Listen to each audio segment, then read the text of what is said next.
Their commissioner's such Well. a freaky looking dude, hey? Yeah, totally. He is.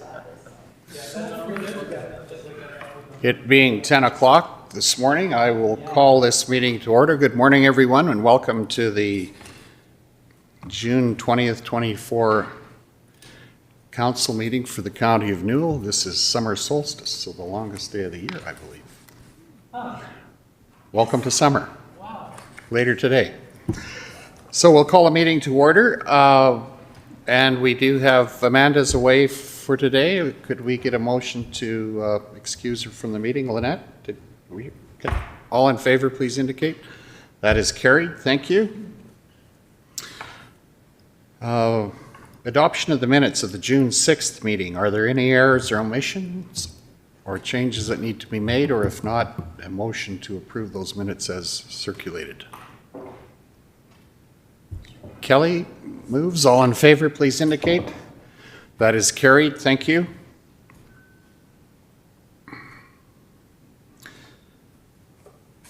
Moving on to the call for post-agenda items. Does anyone have post-agenda items? I do have one, and we'll call it participation in the Veterans Highway Group. That is a consideration for us that we've dealt with in the past, but I think we need to talk about that. Their annual meeting is coming up, so that will be one. Are there any other post-agenda items? Seeing none, a motion to approve the agenda as altered. Greg, please. All in favor of approving the agenda? That's carried. Thank you.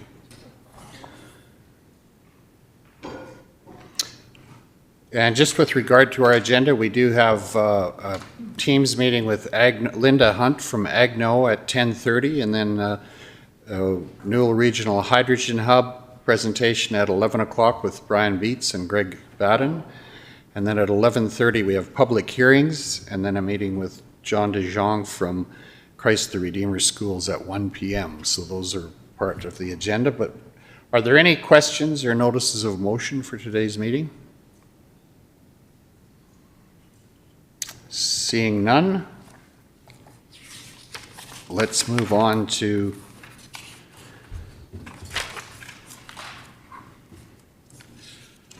Why don't we get Mark up here since he's here? yeah, what's Mark, you're with us. Do you want to Tender award? Big tender award? what's the 12.1? Are you ready for that, Mark? 12.1? Okay. As we're waiting for Todd to show up.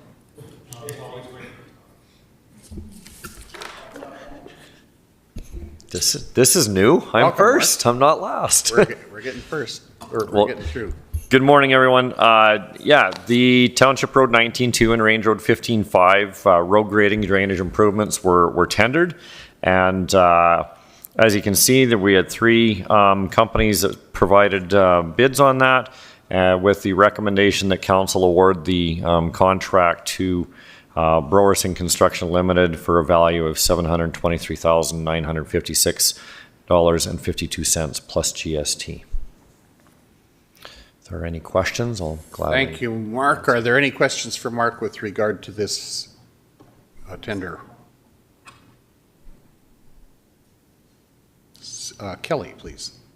Before I make the motion to approve, I'd like to hear from you. We've hired them before and had decent results. Yes, it's good results with them, yep. And they're a local contractor, but no preference to locals, Nope. so you know. Nope, I just wanted to hear that they weren't, I was sure they were, I recognized the name, so. Yep. Thank you for that. I will go ahead and make the motion to approve as recommended. Okay, thank you. We have a motion. You have a question, Holly? Go ahead. Could you remind me where this is? I know we've been through this before, but where are these actual roads? So Joanne Trucking Road, you cross Highway 36, that is Township Road 19.2. So take yourself a mile west and project will start there and carry on for another 1.5 miles, including Range Road 15.5 with some drainage work and stuff. That's the road coming south from Highway 1 to Cassils. Okay, thank you. Any other questions? We have a motion to approve the recommendation. All in favor, please indicate. That is carried. Thank you, Mark.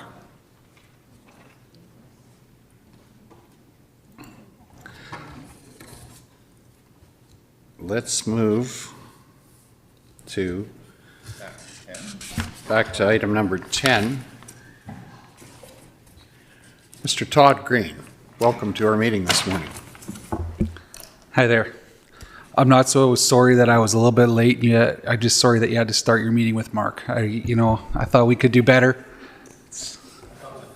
I was hoping he got back to his office and he's listening. That would probably break his heart. Oh, there he is. Play the cards you dealt, right?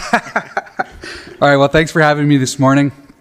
I think we're starting with a quick update just on some fun activities that we're up to. We were able to start our roadside spraying program. The guys are out. We did a few Volker roads first, trying to get those out of the way so that they can get their mowing program going. So the number 1 and the 36 has been sprayed, and they're working. I think Howard was up in Gem Country doing some of those secondaries, and Kim was on the other side, kind of towards Patricia. So doing some good work there. We'll be hitting our county roads here. I think actually they're on them today. So happy for that.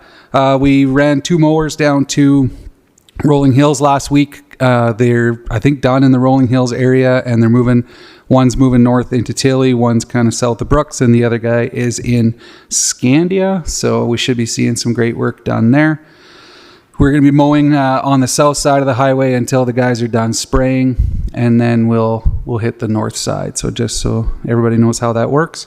In general, doing a little bit of driving around, I think everything looks phenomenal. The grass is tall, the grass is lush, and it's out competing the weeds. I think our program works really well in that regard, where we couple the mowing with our spraying. It obviously saves us some money on spraying, and the mowers seem to do a pretty good job. The initial reports from our one mower operator that tends to drive the fastest, the thought was that they had to slow down. And we have 2 guys and a girl that do our mowing program, and certainly Patricia is our fastest driver, and she said the grass is very lush. So if that's any indication of what it's like outside of the road ditches, that's a good sign. We finished up CPR tracks, another contract that provides dual benefit. Obviously, the CPR management of their tracks is a long ways away from the county of Newell, so we want to make sure that any noxious weeds and prohibited noxious weeds get maintained there. So they pay us to do it, and we're happy to do it. Tina and some support did finish that up and found a couple new patches. So it's nice when we find them, but it's also not nice at the same time. So good that we find them, but bad that we had to find them at all. And speaking of the noxious weed programming, we're rolling along. Really good year for Downey Brome this year. If anybody knows Downey Brome, really good year. We've had several complaints, and we're working through them. We Rolling Hills area, specifically, I was down there looking at some soil erosion concerns, and we got a lot of Downey Brome and Rolling Hills, so got some work to do there. Donovan's going to fashion a letter or maybe a brochure of sorts just to kind of give some recommendations. We note a lot of mowing that happens in pivot corners and field edges, which is phenomenal, makes everything look great. We're just going to maybe recommend that if they have known weed issues, that maybe they blow off before they move on to the next one, so that we can maybe keep the weed issues localized to where they were mowing. But that's one of the reasons we rolled down into Rolling Hills with 2 mowers early, was because we have quite a bit of Downey Brome that's also growing on our road allowances, which is not ideal. So we wanted to mow it before it had viable seed. So just some small things, but going to start a little bit of an awareness campaign down there. It sounds like most of the guys know it's there. It just doesn't have the same impact in farmed land as it does in grasslands. So there's less anxiety to control it. So that's kind of that. We're moving on to other things as well. We got a bunch of hoary crest that's having a great year, and Dalmatian toadflax is having a great year, and of course our nemesis leafy spurge, which we only have 3 sites, is having a really good year as well. So we spend a considerable amount of time on our 3 leafy spurge sites. The one is in a horrible location at the very start of our irrigation network. So we spend probably more physical time on that patch of weeds than we do on any other patch of weeds in the county, just because we don't want leafy spurge to spread throughout. So kind of jerks about leafy spurge. For anybody out there that likes it, I apologize. The hamlet mowing is going fantastic. I don't remember a year that it looks so good. The crew's doing a phenomenal job. I had the opportunity to obviously go through Rolling Hills when I was down there, Scandia, Bow City, Lake Newell. Everything just looks gorgeous. You know, the people are taking pretty good care of their yards. Our crew is taking pretty good care of the public spaces. It's one of those things. Makes a guy proud. Our rural beautification program is coming soon, so for anybody that knows of a beautiful yard, feel free to nominate them. Adina is excited to go out and, according to the radio, adjudicate the yards. So that was a good word. That's a word I haven't heard since like grade 1 poetry, adjudication, which is a long time ago. Okay, what's that? You're right. I have never been in a band. I have 0 musical ability. Back to the report. So anyways, if you do have any beautiful yards out there, and for anybody listening, please fill out a nomination. There's a lot of deserving people. Initial planning for ASB conference, it's going relatively well. We had our first meeting 2 weeks ago, and we've got a few things ironed out, so that's good. Just kind of flanging up some of those, and I'll have a better report for you next time with some actual information. So that's about all we got. Some exciting news. We've been working with a company. Well, I think I've talked about this company before. They make erosion control matting and socks.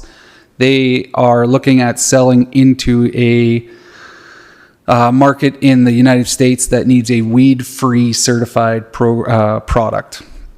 And so I took a weed-free inspectors training, weed-free forage inspection training. It's an online course through NASMA, the North American Invasive Species Management Association. That's why it's called NASMA.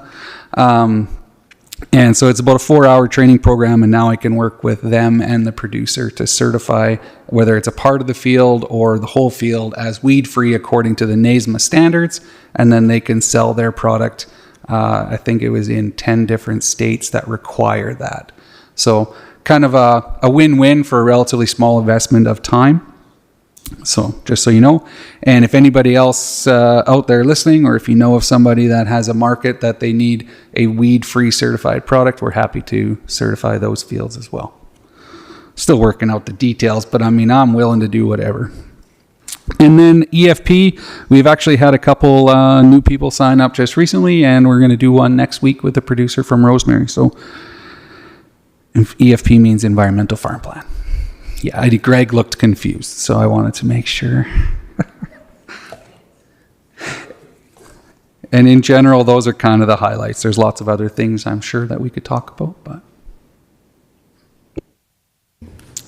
Thank you, Todd. Holly, you got a question? Comment? How concerned are you about knapweed? Because I hear that is spreading a bit too. Do you think it's going to be a problem for us? Yeah, like the problem with knapweed is once you have it, you kind of have it. It's very difficult to be. I don't know that you can be dedicated enough to get rid of it. There's one guy that works here that has it in one of his pastures, and he's had it for 30 years. And so every spring, every fall, he goes out and he manages the few plants that come, which is fine. But when you miss one, you're back on the hook for 30 more years. So am I concerned about it generally spreading? I think we're in pretty good area that way. We don't have a lot of it, but we do have some of it. Yeah. Go ahead, Greg, please. Turn yourself on. I'm currently speaking. Okay, yeah, thanks for the mowing out at Lake Newell Resort. Looks great. Everything is very lush out there, and yeah, I'm very proud of how our hamlet looks, and I'm sure the other hamlets look real good also. Just a question about the pathways. Are we mowing those? No, because the kochia weeds are getting pretty high. I call them kochia hedgerows. And I don't know if that's still a contractor thing or what's the deal with there. Is that just a one-part question? Okay. So that's a really good question. So we're going to actually use those kochia hedgerows as snow catchers to try to get some more moisture. I'm just joking. We're just waiting. So we have to, as part of the contract, the contractor had to get grass establishment, and they had a certain amount of time period. We've been Ag Services have been hounding Municipal Services to allow us to do some work, and we're just waiting for that to be signed off on to do it. So at some point in time, they will look absolutely gorgeous. Good, thanks. Another, Kelly, go ahead. Yeah, quick question, and I hate to be the gopher queen, but 2 meetings in a row we're talking gophers. Did you do work out at Bassano Cemetery this spring? Just for a point of interest and for ratepayers to hear whether we did or didn't. I remember when you asked me that question, and I never actually checked with Donovan to see if we did work out there with at the cemetery. We do work with Bassano, and they pick the spots that we do it. We've been in the airport for many years doing some control work there, and I did not ask Donovan. That's my bad. Ask me again next meeting, and then we'll tell everybody. No, if you can just send me a reply to that question, that would be great. Because that is what I'm being told, is that we were there and we did do the work, but we are overrun with gophers out there. So if you have any recommendations at this point, I think Bassano would be interested in hearing about it. Okay, thank you. Any other questions? I do have a comment. I have met a few people from other municipalities in the recent past who are excited to come for our Ag Service Board conference this fall. So we'll talk some more about that offline maybe. Some ideas, or they're very interested in seeing some things in this area, so that's good to hear. Any other questions for Todd with regard to his report? Seeing none, we can move on to item number 10.2, which is the ASB resolution report card, right? Have we got time for that? I think so, unless there's some really big discussion about it, or I guess that's up to you, but. No, let's go for it, and if we run out of time, we do have another prearranged appointment at 10:30. 10:30, yeah. Yeah, so when I went through the resolutions, I don't know that we need to go through them one by one unless there's an appetite for that. The idea behind this resolution discussion is just to outline, you know, the information that went out to the other government industry or other levels of government, and to review the response that came back. When we go through the report card, you can see it, the accept in principle, the accept the response, incomplete, and I don't know, there's another one. Anyways, there's 4. So the idea behind that is anything that's incomplete, that's what our ASB provincial committee will continue to advocate those levels of government to give us an answer for. Whether we agree with the answer or not is kind of neither here nor there. But we need an answer from them. So that's what we're waiting for. So I kind of see, when I went through it, I didn't see anything that stood out that would, in my view, be different than what is here. We asked for, what is there, 10 10 things, and we got a response back on most. So if you guys agree with the recommended grading, then I'd be fully comfortable with those gradings as well. Okay, thanks, Todd, and we have had the opportunity to look at them privately. If there's questions, Holly, please, or comments. 2 comments. The first one was on the support for export of live horses for slaughter. I see they had a response from the provincial government. Was there one requested of the federal government as well? It doesn't say it. I'm just That's the wondering. emergent one, right? Yeah, E24. It only says provincial. I'm just curious because it's a federal law or proposed law. So I'm just wondering if they would have also asked for a response from the federal. It just hasn't been. Geez, that's a really good question. I didn't note that because it does say federal.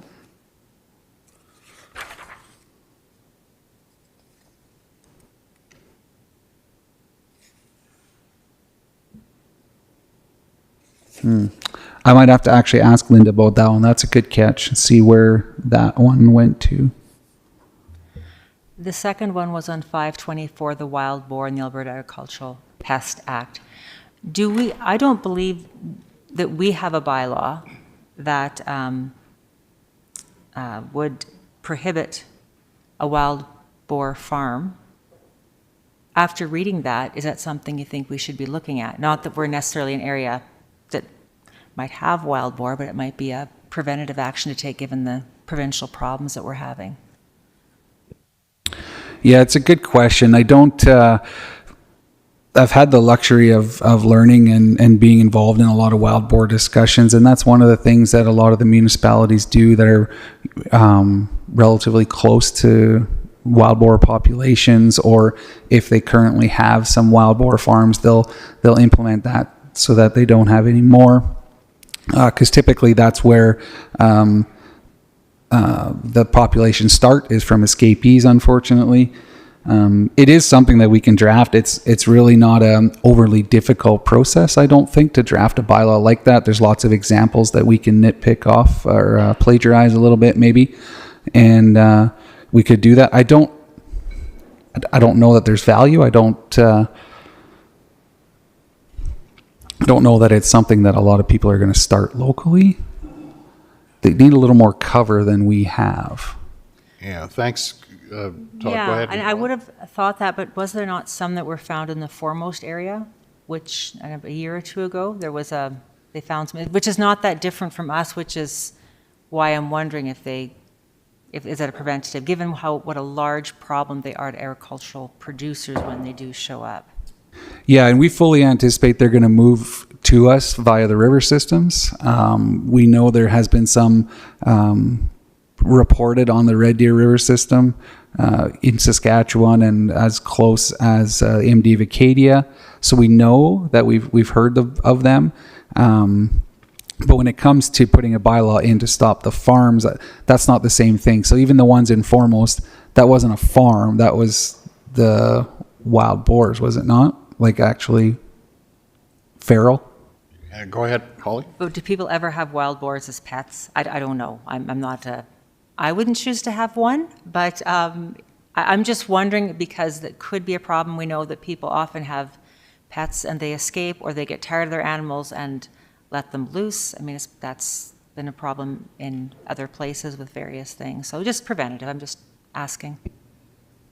I like the thought. What I'll do is I'll bring a couple examples, or even I could share some examples through email too, but it might be good to bring it up here, share some examples and see if that's something that we want to implement. We could do that very easily. And we wouldn't impact anybody necessarily because we don't have any wild boar farms. Great. Proactive. Okay. We'll hear from more on that in the future then. Any other questions? Ellen, please go ahead. You know, the resolutions, sometimes it says accept in principle and other times it says accept the response. What is the difference again? Accept the response means that they have answered the question fully, and accept in principle means that they've answered it in such a way that there is something coming We just don't know. So so let's say we've asked for a legislation change and the response says, this is currently in the hands of review, it will change down the road. We accept that in principle because we accept that they're working on it, but it hasn't actually happened yet. Yeah. Okay, thank you. Any other questions? If there are none or comments, I would be prepared to entertain a motion under 10.2.1 that we accept the resolution report card as circulated. Adina, please. I'll make that motion. Thank you. All in favor that we approve as per the recommendation? Opposed? That's carried. Thank you. And give them a chance to spin it, Linda. Yeah, let's take, thank you, Todd, for that this morning. We'll take 5 minutes and reconvene at 10:30 for the Teams meeting with Linda Hunt from AgKnow.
item number 9.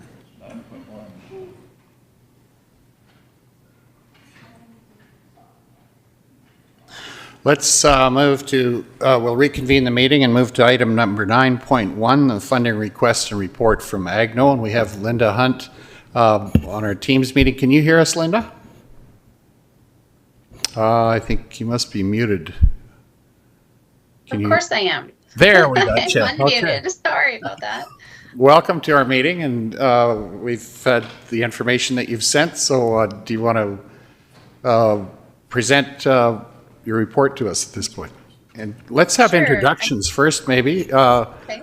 Linda, then you can see who's here, and Neil, maybe we'll start with you.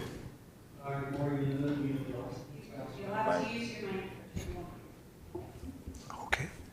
Morning, Linda. Neil Johnson, councillor for Brooks area. Good morning, Ellen Unra, the Rosemary Area Councillor. Good morning, Greg Screever, Division 5, Lake Newell Resort and Cassils.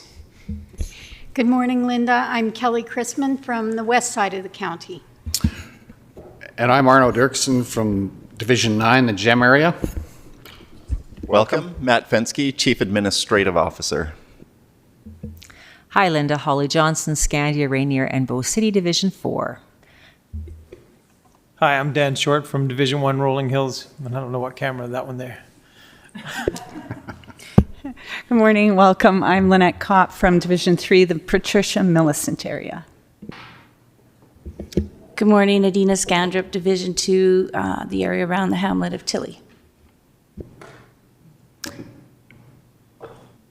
Susan Yokoyama, IT Administrative Assistant and Moderator. Ariana Nielsen, Executive Assistant. I'm Sandra Stanway, reporter with the Brooks Bulletin newspaper.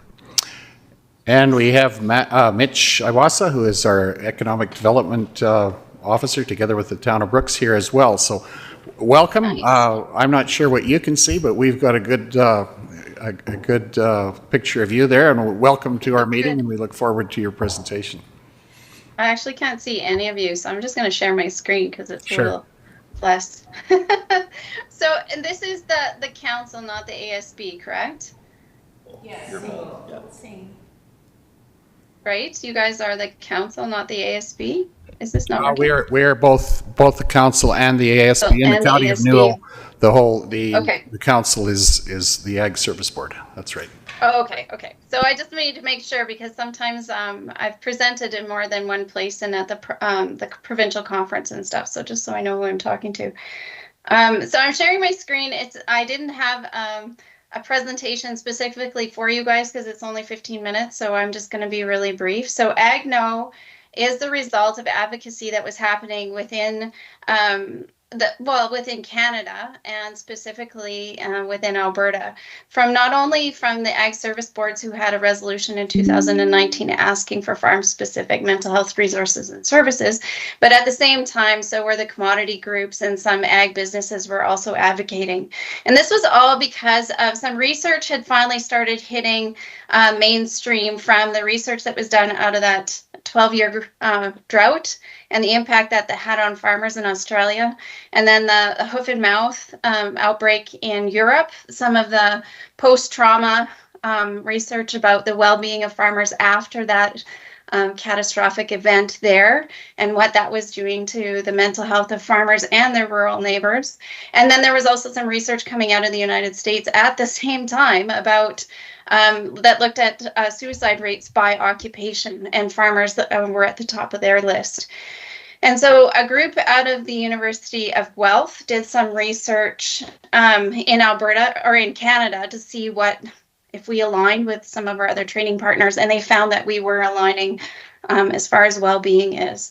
And so that was brought to the attention with Do More Ag. They started to bring that to the attention of the federal government, and there were some policy changes, and now mental health is one of the topics that can be addressed through our federal, provincial, territorial agreements like the SCAP or the Sustainable CAP program.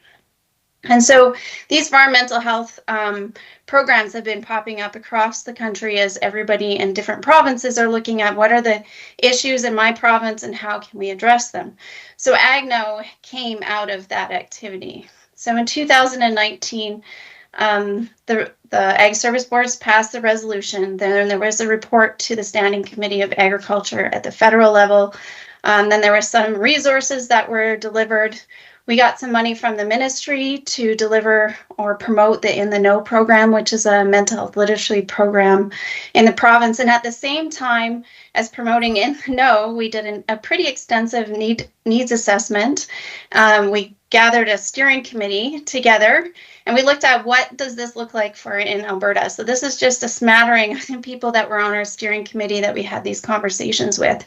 And we essentially found two things. There's obviously an access issue in rural for getting those supports and services, but there was also an adoption issue. So farmers weren't accessing services that were available. And so there was a disconnect because there were some of these organizations that have recognized that farming and farming communities are at risk for some of these mental health concerns, and we're reaching out to the community, but they just weren't connecting. So Erica, the association that I'm in, has been doing innovation and extension in the province for farmers or with farmers since the 80s. So we have an extensive network and understanding of where farmers are going for their information and how to reach them. I've been working in ag extension for a long time. So we actually decided that what we should do is take an ag extension, which is already culturally acceptable and a place and a way that farmers understand, and use that with a mental health topic. So we're a little bit different than some of the other initiatives in Canada. The other difference for us is we wanted to know what's going on here in Alberta. And so we asked the minister for some money to do some research here in the province, and that research is just now being taken to publishing, and so I'm pretty excited to see what comes out of that. The research that was done just mimicked what they did nationally, but in more depth in Alberta, and we're finding elevated levels of anxiety, depression, etc. So aligning with what they're finding globally. So in our initiative, through our needs assessment, we came up with kind of three main topics that we continue to explore and push forward. One is livestock depopulation.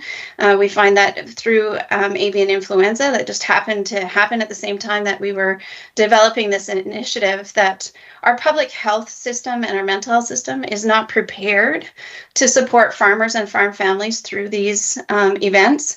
And our veterinarian industry, our vets, we have a shortage of vets in the province, and encouraging them to get into a rural practice. Part of that is the well-being and supports of those people when they're working with farmers going through some of these depopulation events. It's very stressful.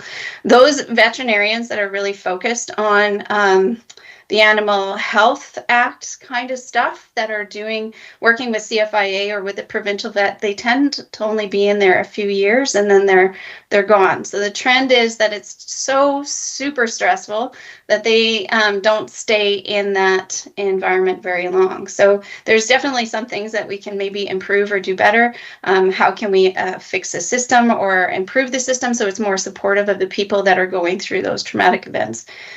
Farm transition, of course, our farmers are continuing to get older. Less than 9% of our farmers are under the age of 35. And so there's a lot of farm transition happening, and our values of our farmlands and stuff have increased to the point that we have this whole group of farmers that are on the upper age end of things that have a considerable amount of decisions that have to be made in the next little while, and may not have the supports that they need to make that happen. Who are the professionals that they need?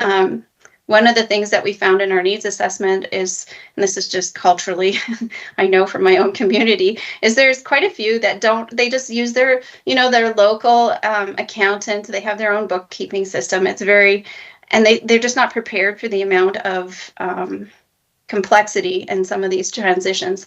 And from our surveys and stuff, what we're hearing from people is a huge barrier for them actually to get that planning and to sit down and figure that last piece of that farm transition piece out has been either farm family dynamics or figuring out who is the specialist that I should go to help me with this. And it's really interesting in our survey is the people that are professionals are like, you need one of these professionals, and they have like, you know, one each, you know. And then when you talk to the farmers, they're like, I think I need an accountant, and that's all they're looking at. So there's some barriers to that farm transitions piece, and it's causing a lot of disruption of and anxiety and stress in the industry.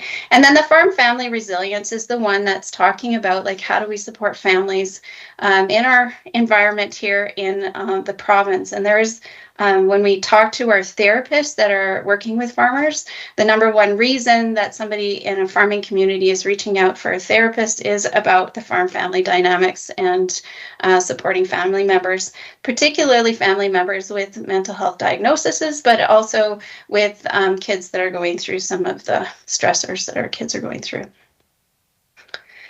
So we continue to do some work. We got another funding from the government. So we started the research. We got some counselors. We found some counselors, and we're continuing to recruit counselors who work in a rural location. They are from farming backgrounds, or are currently farming or have extensive knowledge working with farmers. And then we have a free session pilot that's going to see how many farmers might want to try counseling as one of the options for managing their stress and anxiety and that sort of thing. So we've been working on that. We've had a free session program. It was going for a few months early in 2023. We ran it for about 3 months before our funding went out, and then we had to pause it. We just got some new funding October of 2023, and we're able to open it again. And it was like a little slow at the start, but I got some employees in December, and since then we've been able to promote it and work in those communities a little bit stronger. And so it's been just going by leaps and bounds. So it jumped to not probably 3 times as many people got services in April than at all before. So it's just been going up and up and up. So we are working with the province to extend that funding to try and keep that program open so we don't have to pause it, because it looks like people are starting to try it out, and there's some good uptake in there. We've also done some professional development webinars exploring those topics of depopulation and farm transition with our therapists, and also with have invited like the public sector mental health and healthcare workers to be a part of those conversations. And those went over really well, and we have a new series planned for this fall to just keep exploring those topics. What we found is when we talked to our therapists and asked them about depopulation or farm transition, they did not have that as words in their mind. So farmers are coming to them and they were dealing with the grief caused by depopulation, or they were dealing with the grief caused by farm transition, or some of the issues, but they weren't talking about them in the context of what a farmer would be bringing as an issue. And so just to put a word to what that is and to talk about it in the context of farming was really helpful for them for their practice. And so I think that's something that we would like to continue to work with our mental health and healthcare people in the province, just to bring that awareness so that they're more prepared to help farmers when they get into those stressful situations. So that's kind of the timeline. I have a video, but if you've been to the ASB conferences, you've seen the video. You might have seen this slide before too. This is some of the statistics that we're trying to work on and the reason that we exist. So the suicide prevention, we have 2 suicide prevention courses that we've developed with a known person in the industry, and adapted them to an agriculture context. And we're very hopeful that we'll be starting to actually deliver those starting next month. Our challenge right now is we're in between funding. So we have really good engagement from the Minister of Agriculture, and we've had really good engagement from the Ministry of Mental Health. They're both interested in funding the initiative and what we're doing. It's just negotiating what that looks like. We've been in talks with them for a few months. our experience is that the funding comes in the fall. And we really are hoping that we can just not lose the momentum that we've created and not lose staff this time around. It's really hard for me to run the whole initiative. Last year, I was able to do it because I had a CEBA loan from the federal government, so I lived on my CEBA loan while we did this. But that's not an option this year, and I have 2 staff that I'm trying to keep on so that we can keep building the momentum and continue to serve the farmers. So that it's the gap in between the grants that's the issue. The grants that we're negotiating with the province right now, we're looking at 4 years of stable funding that would cover staff and kind of the base costs of delivering some of these things. And then we have some investment already from ATB to do in-community events. So that helps to cover the cost of travel to get people into the community and talking to farmers. And we have some options that we're exploring with some other partners to bring in some funding. Our challenge going farther than those 4 years and this 4 years of funding, this little bridge that we're asking for right now, is that initiatives like this, even though they're really well supported, like agriculture is one of the industries that was highlighted in the new National Suicide Prevention Action Plan. So along with Indigenous and first responders, agriculture and farmers and ranchers are right up there on those topics. So I think there's going to be good public support for this initiative past those 4 years. The challenge is with those other industries like first responders, they have a professional association where they pay membership fees, and that professional association then can take those membership fees and leverage them with government public dollars to do initiatives that are specific to first responders. And of course, in agriculture, we don't have that same kind of structure. And so going forward, by the end of these 4 years, we have to come up with some kind of a funding model that makes sense if we choose, as an industry, choose to keep this initiative going. So this initiative is really started from the ASBs, and as you know, I'm the executive assistant for the provincial committee, and so there's a lot of conversations, and I understand the ASBs and the needs of the ASBs pretty intensively, and so it's really influencing how this initiative rolls out and who we're focused on in supporting. So that's why we're asking for just a little bit of bridge funding, and we thought with 69 ASBs, the only reason it even came up is Wheatland County had a presentation and they chose to just donate to us, which was amazing. And I thought, well, maybe if they see the value, that other ASBs might see the value and could help us to just get to that next funding season, and then we should be cooking with gas for the next 4 years anyway. So yeah, I don't know if it's kind of convoluted, but is there any questions you might have or anything that I can clarify? Thanks for that presentation, Linda. I did looked over your annual report and also the letter that accompanied it, and I think what you're doing is very important, and appreciate the fact that you're trying to get this set up on an ongoing basis, because I expect one of the challenges is to be at a level in communities where people who need the services can go to them without feeling stigmatized or that it's available, and to try to prevent disaster, basically, that is very disruptive to families and communities and on a personal level. So thank you for what you're doing. I appreciate that. And I think you've really indicated how the long-term funding can go for that. And I expect that what you're saying too is that ag service boards in the future might be a source of some of the seed funding for this. And to me, that makes a lot of sense, because really what we do is critical, or the people we represent are critical to this and to the life of agriculture, rural communities. So that's good. Are there any questions around the room for Linda? Holly, go ahead, please. More than a question, a comment, Linda. I also thought your annual report was very well done, very informative.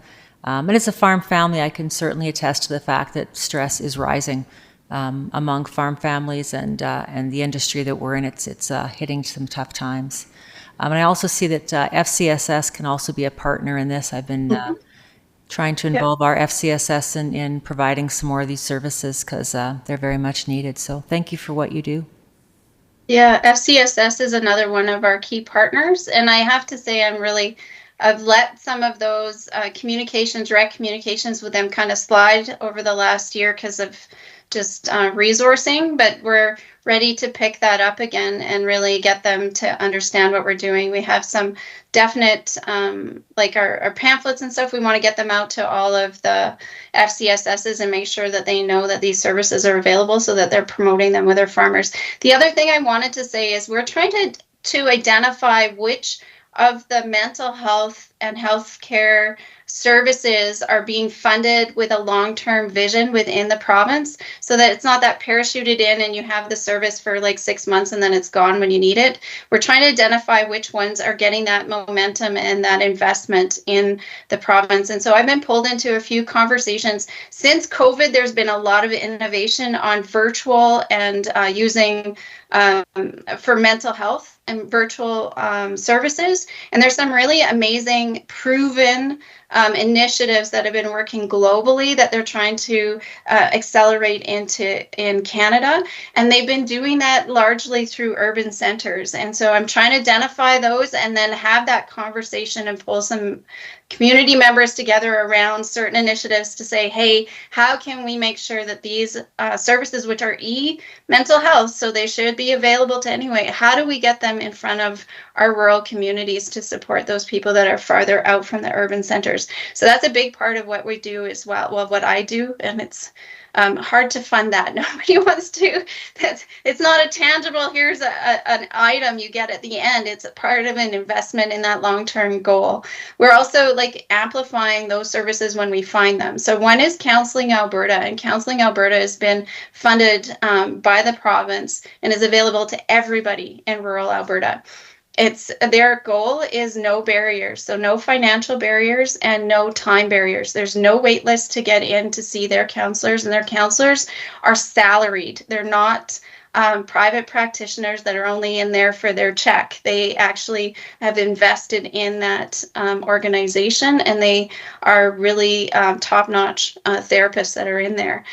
What we find from our farmers, the ones that have engaged with us, is they want that first-time contact. If they've never had therapy, they really want that personal in-person to begin with, but then they really switch quickly to the e-mental health and that virtual because they can do it from the comfort of their own home, their tractor, their truck, whatever.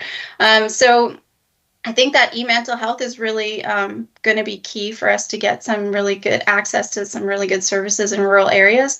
And that's part of what we're doing is amplifying those systems and those and long-term investment programs into the rural areas.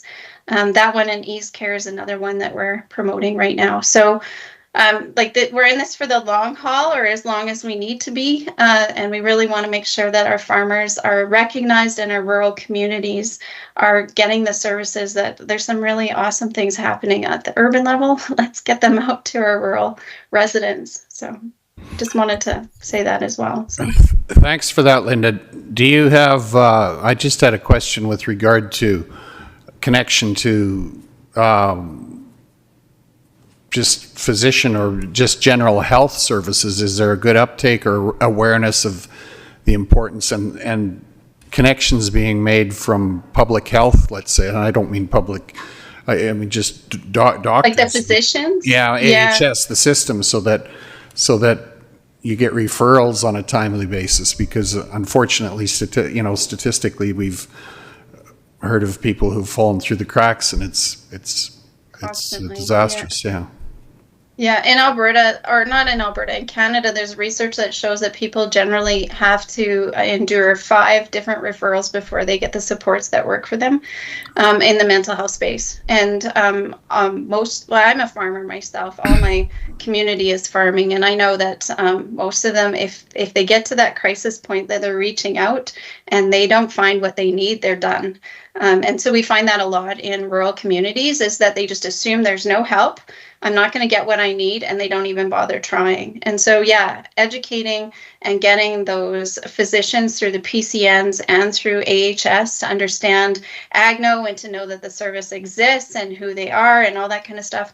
There's a real push across Canada because of the mental health crisis that we seem to be in, looking at how to connect our physicians to the mental health, like that social prescribing, so that they see, okay, I'm seeing this person because of diabetes, but the reason they're having their diabetes is out of control is because they're not eating right, and the reason they're not eating right is they can't access affordable food. How do we connect them to systems like the food bank or FCSS or whoever it is to help them get all of those other social needs met, so that they're not ending up back in the doctor's office? So there is a real concerted push across Canada for physicians to actually recognize the external impacts of why they're coming. So it's not just the issue, but they're looking at the like a community-wide approach to how we support people. And that's on housing, that's on healthcare, that's on food, and that's also on mental health supports.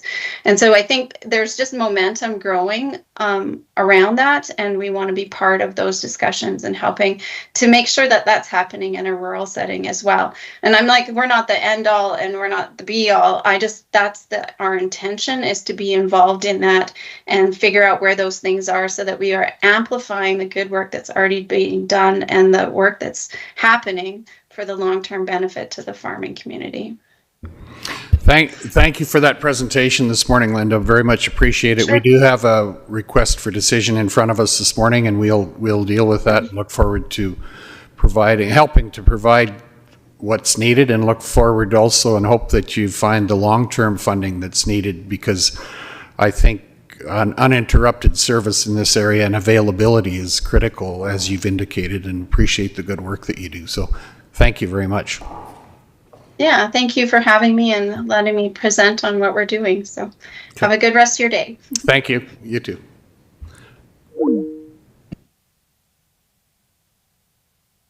Yeah, let's, okay, Council, we do have a request for decision in front of us. You've seen that? Someone prepared to make a motion? Neil, go ahead.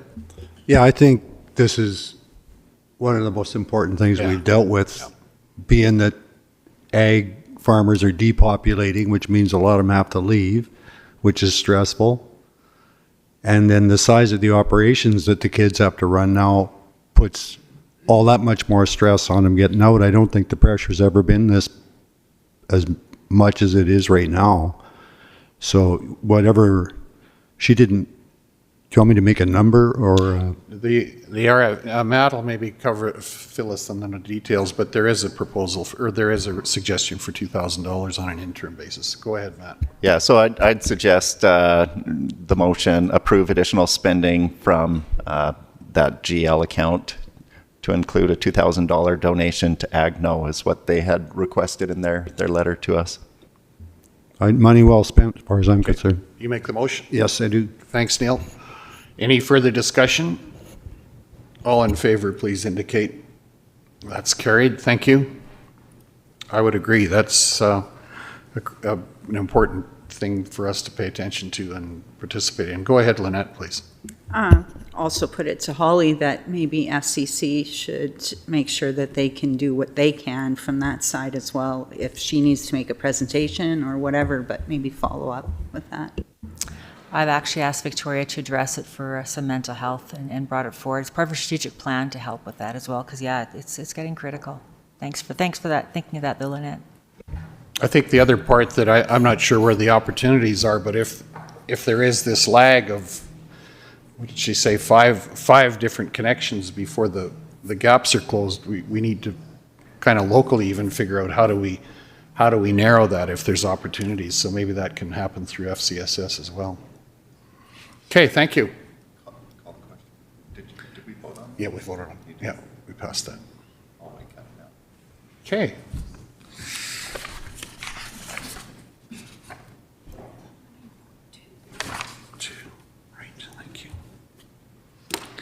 Okay, it being 11 o'clock, we have an appointment this morning with the Newell Regional Hydrogen Hub Initiative. Memorandum of Agreement. I see Brian and Greg are with us this morning. Welcome again. You've been with us at least once before or twice. And I'm going to suggest that to begin with, we have introductions again. I expect you remember all of us, but maybe not by name. So, Neil, why don't you start, please? Morning, guys. Neil Johnson, Division 10 Councillor. Good morning, Ellen Unra, and I represent the area around the village of Rosemary. Hi, good morning. Greg Screever, Division 5, Lake Newell Resort and Cassils area. Good morning. I'm Kelly Chrisman, and I'm from the west side of the county. Arno Dirksen from Division 9, the Gem area. Nice to see you again. Matt Fensky, CAO. Good morning, Adina Scandrup, Division 2, the area around the hamlet of Tilly. Good morning and welcome. I'm Dan Short from Division 1, Rolling Hills. Hi, Lynette Kopp, Division 3, Patricia Millicent area. Susan Yokoyama, IT Administrative Assistant and Moderator. Ariana Nielsen, Executive Assistant.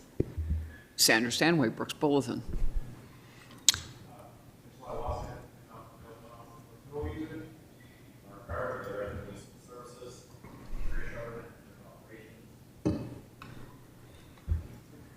Yeah, Lane Johnson, Director of Corporate Services. We spent a fair bit of time together with these guys. Absolutely. And I'm Brian Bietz, Vice President Corporate Services with IEPS. Greg Baden, President, IEPS. Welcome. Thank you for coming in this morning, and we look forward to the presentation. Go ahead, Lane. Thank you, Council, for this opportunity to meet and provide a bit of an overview update as to where things are at with regards to the discussions that have been going on for some time. As Council is aware, we're looking at the possibility of establishing a hub for hydrogen within the Brooks Newell region. And what we're wanting to do this morning is review with Council the outline of a Memorandum of Understanding. Really, the purpose of the Memorandum of Understanding is to just articulate the responsibilities of the different partner or parties involved in this project, make sure that there's a clear understanding as to what each is bringing to the table. What has been proposed is that the Brooks Newell region, driven primarily by the county and the city of Brooks, would be taking a joint lead role on this initiative. IEPS is coming to the table with technology, with expertise in the hydrogen industry as well. And what we're wanting to do is move ahead with an application for funding that would be submitted to a couple of different provincial government funding agencies that are making hydrogen funding available for projects such as this. Really, the purpose of the discussion this morning is to just make sure that the public and Council is fully aware of what is being proposed and that we are moving down the path towards submitting a detailed funding application to those agencies. Is there any questions that Council has with regards to the information that has been included in your agenda package, which included the draft Memorandum of Understanding? We can attempt to answer any questions that you might have if there is specific additional information that you're looking for at this time. Thank you for that. Lane, are there any questions? We do have the information in our packages and have had opportunity to look at them. Ellen, and then, question? Oh, no, okay. Kelly, please. Yeah. Good morning, gents. I'm just wondering if you're visiting the city of Brooks in the similar or same manner as you are us this morning. We have reached out to the city of Brooks. We anticipate that there is going to be an opportunity for us to have this conversation with the Brooks City Council. Waiting to have a scheduled appointment arranged for that. Okay, thank you. Dan, please go ahead. So this hub, there's obviously going to be a need for some new infrastructure to store the hydrogen and make the hydrogen, I'm assuming. Are we going to be utilizing any existing infrastructure? Is this all going to be a brand new thing, or is that something that's not been worked out kind of yet? There will be new, and in terms of the hydrogen production, storage, refueling facilities, there will be use of existing infrastructure in terms of electricity, likely a connection to the distribution system, and roads for access will be critical. Okay, thank you. Dan, follow-up? Go ahead. Yeah. So I'm just trying to get my head around what this looks like. Is it like a hub, as in it's a station that people come to, or is it a hub that we distribute hydrogen around to? What kind of we're looking at here? A little of both, I would say. Initially, for the period when we're testing conversion technology, it will be hydrogen brought in tanks to supply to the trucks that are part of that test. But beyond that, if the test is successful, the next step would to be a permanent hydrogen production, storage, and fueling station. And there may be customers who would like to have hydrogen brought out to them. And we're considering that, that there may be parties that have an operation significant enough that it would make sense just to bring hydrogen out to them. Thank you. Okay, thank you. Holly, please. Kind of following up on what Dan said, I just kind of feel this is a leap that I wasn't expecting. I thought we were going to get the results of, get the trucks converted and see how that went, if it was successful, and then look at building this out. So I'm a little confused in the timeline here. This seems to be, I wasn't expecting this. And a follow-up to also about refueling, because we had a presentation at our ASB conference, and someone had done a map up of where you would need to have refueling stations to make this feasible, and they were very close to what we would, very close in distance to each other from what we would expect from, say, using fuel. So I'm just kind of trying to understand where you see this going. So what we're looking at doing, the first phase of this, of course, is going to be the funding application, followed by the conversion of diesel-powered trucks and or equipment. That is certainly the case.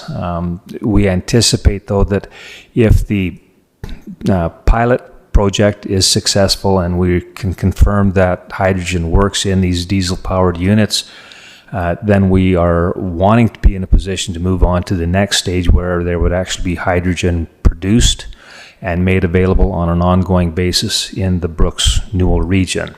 So really, we haven't jumped ahead. We're still focusing on the actual installation of the conversion kits in the diesel-powered equipment, and what we're looking at is what would take place after that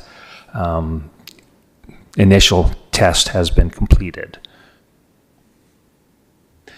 With regards to the location for additional fueling stops, I don't anticipate that there's going to be any higher density required than what the normal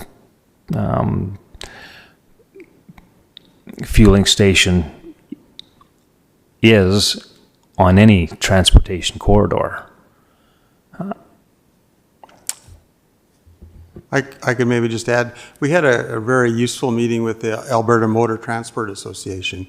And so they had two messages. One is that the county is on exactly the right path of establishing a regional hydrogen hub designed to service what they call back-to-base operations, trucks that go out and tend to come back the same day.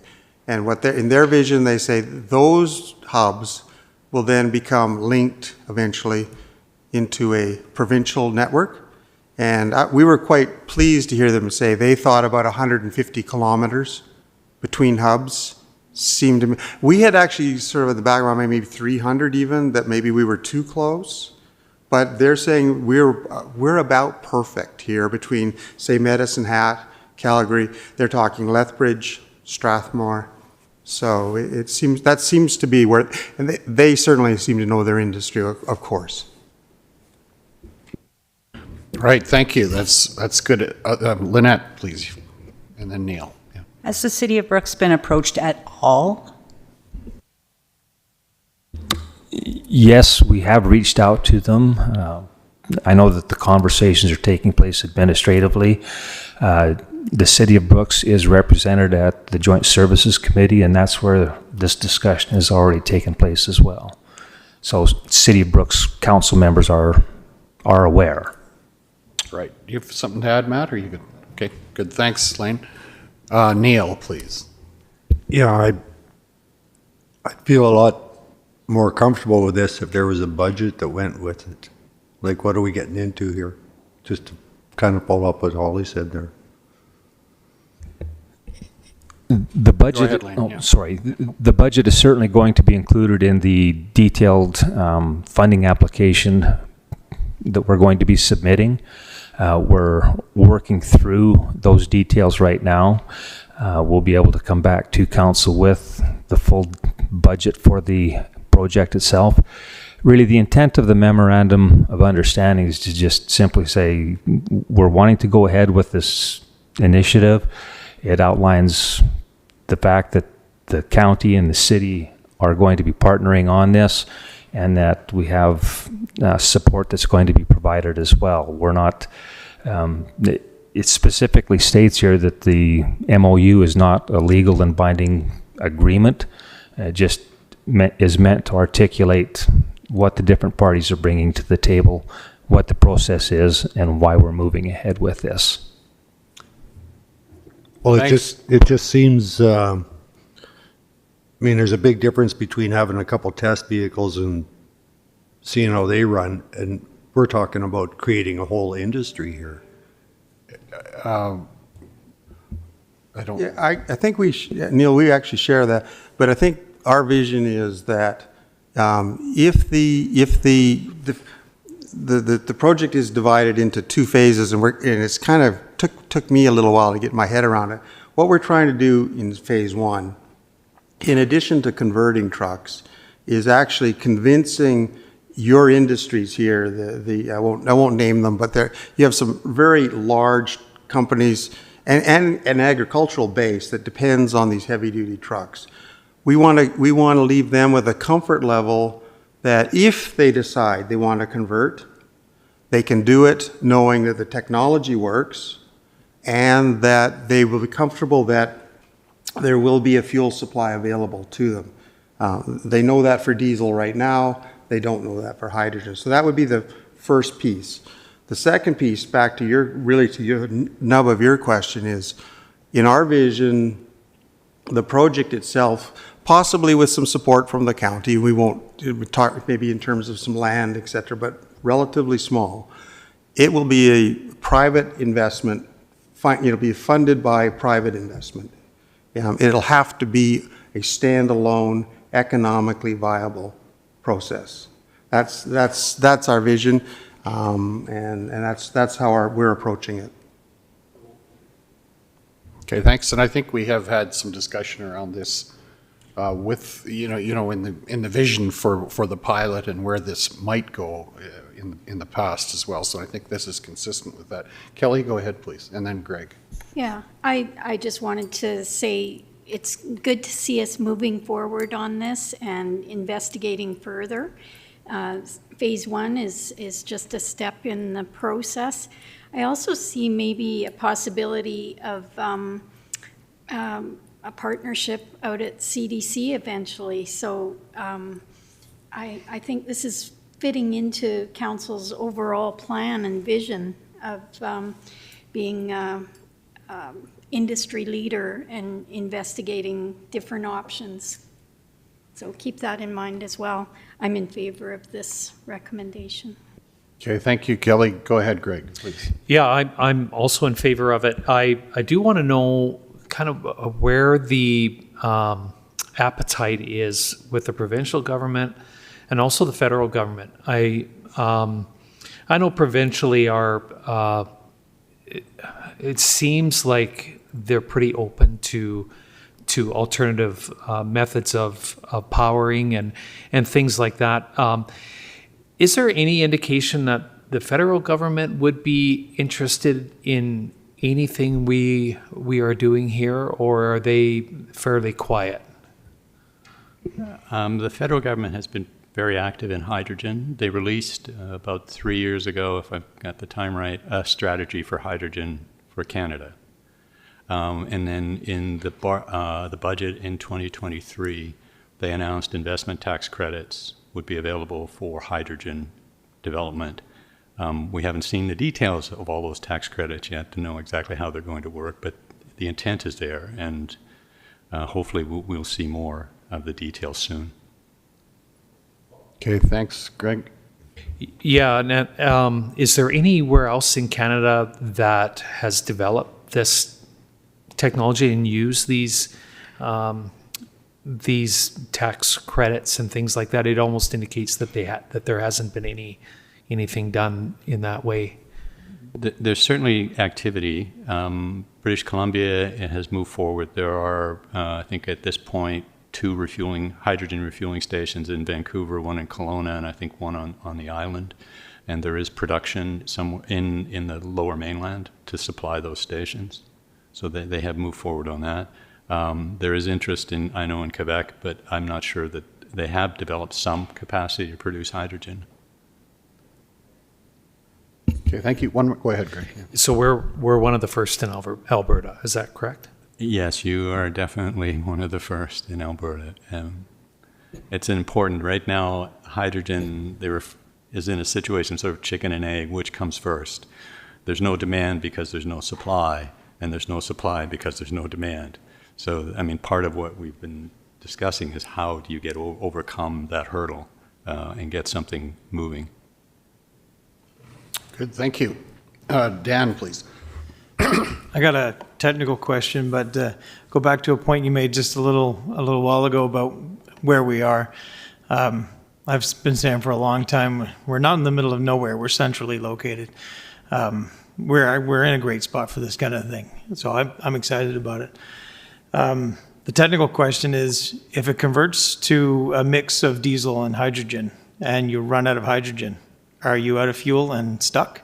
Or can you just switch and go straight diesel? That's the one big advantage, or a big advantage of this technology. If you do not have hydrogen, you go back to 100% diesel, and you can refill until you can get to a hydrogen station. That's something you can do on the road? Yes. Okay, excellent. Good, thank you. Are there any other questions? Comments? We do have a request for decision in front of us this morning. Any other questions? Or Dan, go ahead. I'd make a motion that we approve this memorandum of understanding. Option 1? Yes. Okay, good. Any further discussion? Seeing none, all in favor of the motion, please indicate. That is carried unanimously. That's good. Thank you for that. What's the next item? Item number 9.3, right? Go ahead, Lane. So council has an upcoming meeting with your MLA next week, and we are wanting to just make sure that there's an opportunity to provide information during that meeting about the intent that council and the city of Brooks have to submit this funding application under the programs that the government has in place. We just feel it would be an appropriate time to just let the officials know that we're wanting to move ahead with an application and answer any questions that they might have. Take it as an opportunity to plant the seed and let them know that we're looking at moving ahead with this project. Thanks, Lane. How do you envision that? You basically a presentation at the meeting with our MLA, specific to this, or just want us to take this forward? Well, we have included a one-page summary. We anticipate that you're going to have a very limited amount of time available to cover off probably a number of things that you've already got on that agenda, and we just wanted to make sure that council was comfortable with what has been discussed and in a position to raise the issue and possibly respond to any questions that might arise during that meeting. No, I think that would be our intention, and certainly I think we can do that. And as you've indicated, there's a number of other matters on the agenda that day, and time will be somewhat restricted. But absolutely, this will. I see this going forward as a good news piece, actually. So go ahead, Kelly, please. Maybe just a technicality, but my question comes to mind: are we stepping out before it goes to the City of Brooks Council? Reminder that there are only 3 councillors around the joint services table, so I just want to be cognizant of that, whether we throw that the city out there or not. I'm wondering, Mitch, would you be able to provide a comment at all as to what process should be? I'm not sure. I guess, go ahead, Mitch, if you've got a comment.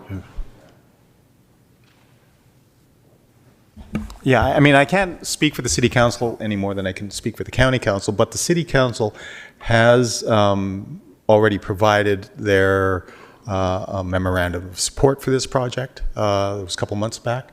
So I think in principle, they are in support of the project and they are aware of the project. And I think that support in principle is basically what we go forward with. I think that makes a lot of sense because we're not committing, we're not committing to any, we're just kind of highlighting the fact that this is moving forward and looking for support where we need it for the next steps, basically, right? And I think that can fit. That's a good consideration, but I think it can fit within what we're doing, and we will communicate with the City of Brooks prior as well. We can do that, right? Okay, Holly, please. There's just one paragraph in your briefing note I wanted you to clarify for me about the full project cost for the Brooks Hydrogen Hub is currently anticipated to be about $10 million, with 70 to 80% of the project planned to be funded locally through municipal and private investment. Can you just explain what that looks like? Brian? Yeah, I think I can, and we're pulling a little bit numbers out of the air, but it would look like the plant. We've got some basic assumptions as to what a minimum size plant would be. So our feeling is that the capital cost of the plant will be somewhere in that $6 to $7 million range, and we're putting a value on things like land, some services, et cetera, from the county at about that $1 million range. So that gets us to that, and then we're going to be seeking be honest, we haven't put a hard number on it yet because we still need to do the work on it. But if you were asked, I would say if you said to the provincial government, we're looking for about a $2 million contribution from them to this project. I think that would cover it. And we'll promise not to spend the money if we don't need it. Okay, thanks, Brian. Any other questions? Arno, may I make one really quick point? I think it's important. It goes back to Neil's insightful question. We need to run this as a business. We see you and the other companies in the area as our customers, obviously. And the thing you need, ultimately, absolutely must have is reliability. You need to be able to pull into our station and know that you will be hydrogen available at a price that you can accept, and so there's supply and price, and those have to be you have to have confidence in it. Our issue right now in terms of provincial funding is there's an incredibly strong focus on new technology, all of the agencies that are out there, they're looking to build the better technology. Our problem is we can't afford, and you can't afford as customers, to have new technology. You have to have proven technology for this facility. So it's a mindset that if you are speaking to your MLA, that would be an important one to keep in mind, is that for the county, reliability is the issue, not something new and whiz bang. So it's just a simple difference, but the agencies themselves have a technology focus.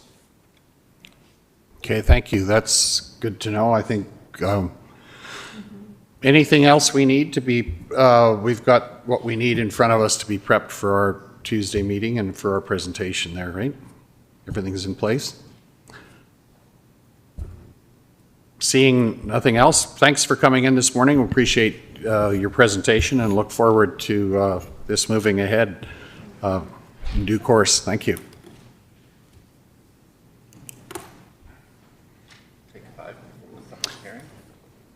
I'm going to suggest we take 5 minutes and reconvene our public hearing at just after 11:30.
Okay, council will reconvene, and I am looking for a motion that we move into a public hearing. Lynette? So moved. All in favor, please indicate. That's carried. Thank you. So good morning, everyone, and I'll call this public hearing to order and provide a brief outline for the formal hearing process. The purpose of a public hearing is to ensure there's an orderly process for council to receive input from everyone who wishes to be heard. After my comments, the time will be turned over to administrative staff for an overview of the matter being considered during this hearing, and there will be opportunity for both applicants and others in the public to respond. That's the purpose of this, and we will keep this orderly. And with that, I will move forward and ask Shannalee to take the floor, please. Thank you. The purpose of this amending bylaw is to revise the land use bylaw to include provisions for additional uses and clarifications on dwellings, secondary suites, and live-work units. Our recommendation is second and third reading be given today. There's 5 districts in the land use bylaw that we would like to add internal and external suites as a discretionary use. We're recommending additions to the bylaw of in the glossary for an attached garage, in ensuring attached garages are subordinate to the living area of the dwelling. Section 4, specific uses, remove the minimum size of a dwelling component and change non-residential of a live-work unit from 25 to 75% of the gross area, gross floor area.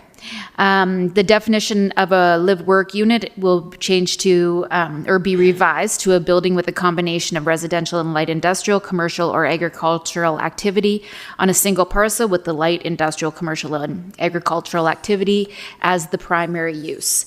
In circulations, there was no response from the, no concerns from the referral agencies. We did get a response from the MD of Taber, Cypress County, Wheatland County, and the City of Brooks, and they do not have any concerns with the proposed bylaw amendments. Okay. Thank you. We have no one in the gallery this morning from the public. Is there anyone online that wishes to speak? Because that's one of the options, correct? Seeing none, we can move on. Go ahead, Shanley, or Jeff? Yes, thank you very much. So this road closure bylaw 2078-24, the purpose of this bylaw is to close the road allowance outlined in the attached map as well as the schedule to the bylaw and lease it to the applicant to facilitate existing and new irrigation practices. The applicant has replaced his wheel lines with a lateral pivot and the cart does infringe on the road allowance. Council gave approval to proceed at the council meeting May 23rd of this year. The subject lands are in Division 3, just a little ways north of Patricia and south of Steville. All adjacent lands are in the agricultural general land use district. The applicant owns all the land surrounding the road closure, and no other access to other parcels is going to be affected by this road closure. No responses were received from adjacent landowners or affected parties, and that's all I have for the public hearing. Thank you, Jeff. No one online, and we have no one in the gallery to speak to it as well. So, seeing that, I think we can, with a motion, move out of the public hearing. Adina, please. I'll make the motion we move out of public hearing. Thank you. All in favor, please indicate. That is carried. Thank you. Seamless. Well done.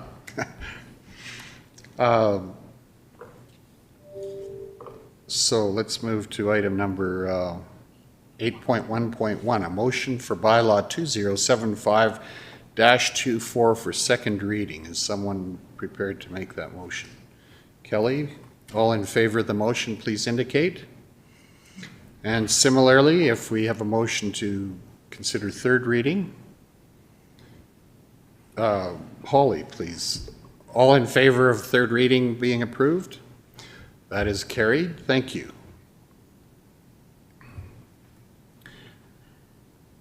And then item number 8.2.1 for the motion for bylaw 2078-24 for first reading for the road closure, correct? Neil? Got a question on this. I'm okay with the first reading and all that, but we were going to have a discussion about whether we should charge for those irrigated acres or not. And if we pass this, does that still give us the opportunity to maybe quit giving land away for free? Yeah, we've had conversations at Committee of the Whole again, and it is in process of being updated, that policy. So road closures do take quite a spell of time to work their way through our process as well as the process in Edmonton. So this will see the updated rates when council finalizes that policy. Perfect, thanks. Okay, thank you. So we need a motion for first reading. Does someone, Dan, please, makes that motion. All in favor of providing first reading for motion 2078-24, please indicate. That is carried. Thank you. We'll bump down to 11 and keep Jeff in the hot seat. Okay, thanks, Matt. We're going to move down to 11.1. Update on Alberta Utilities Commission inquiry. Jeff, please. Thank you very much. I am here at the request and direction of council to provide an update on the Alberta Utilities Commission pause and subsequent requirements attached to Rule 7. So I'll go through the history pretty quickly here. The AUC issued a pause on new power plant generation approvals on August 3rd, 2023. They were directed by the government of Alberta to inquire on a few things, and the things they were instructed to inquire on included the use of agricultural land, assimilation with municipal land use framework and policy, viewscapes, as well as reclamation security. So the AUC, when they put their pause on, they had a number of engagement opportunities. Organizations were allowed to present orally at their hearing that they held last December. Here at the county, we decided to answer the questions supplied on their comment matrix. So we formed a committee of 3 councillors, I believe, and they worked with administration to produce some answers to those questions, which are also included in the package here. In that time, the RMA also had a committee struck to look into quasi-judicial agencies within the province, and Councillor Christman sat on that. And ultimately, the freeze ended at the end of February. And in May here, they came out with a list of requirements that AUC did that they're going to interimly have as requirements for any new power plant application to them. So I'm just going to go through a few of these, or all 4 of these, rather quickly. We can talk about what we said in our comment matrix, what the RMA thought about the outcome of it, and decide where we want to move forward. So first off, agricultural land use. The AUC is going to take an agricultural first approach. New power plant developers are going to be forced to look into provincial soil classification systems. They're going to need to identify how much of each specific class of soil their project is going to cover, and they're also going to have to provide ways that they're going to mitigate and not be detrimental to the soil quality, soil quantity, or the hydrology of the land. Applicants are also going to need to fully explain their earthworks, so stripping, grading. I know a lot of municipalities, maybe not a lot, but a few did have problem with weeds, soil erosion, and so on and so forth. We haven't had that problem in the county too much because most of our installations have been piles and not disturbed underneath. They're going to need to describe the potential for co-locating their project with agricultural activities, whether that's farming, grazing, whatever it might be. And all this work needs to be performed by a qualified agrologist, and they need to provide those that reference to the commission. The RMA is in support of this. To a degree. They do have some more comments and questions surrounding it that will probably come out here in the next process. Our comment matrix submission was not this stringent on agricultural land use. We had the idea around the table that, whatever land is there, the owner of the land still has the right to use it and benefit from it how they see fit. So that was one, probably the biggest difference in our comment matrix than what the AUC came out with in their interim.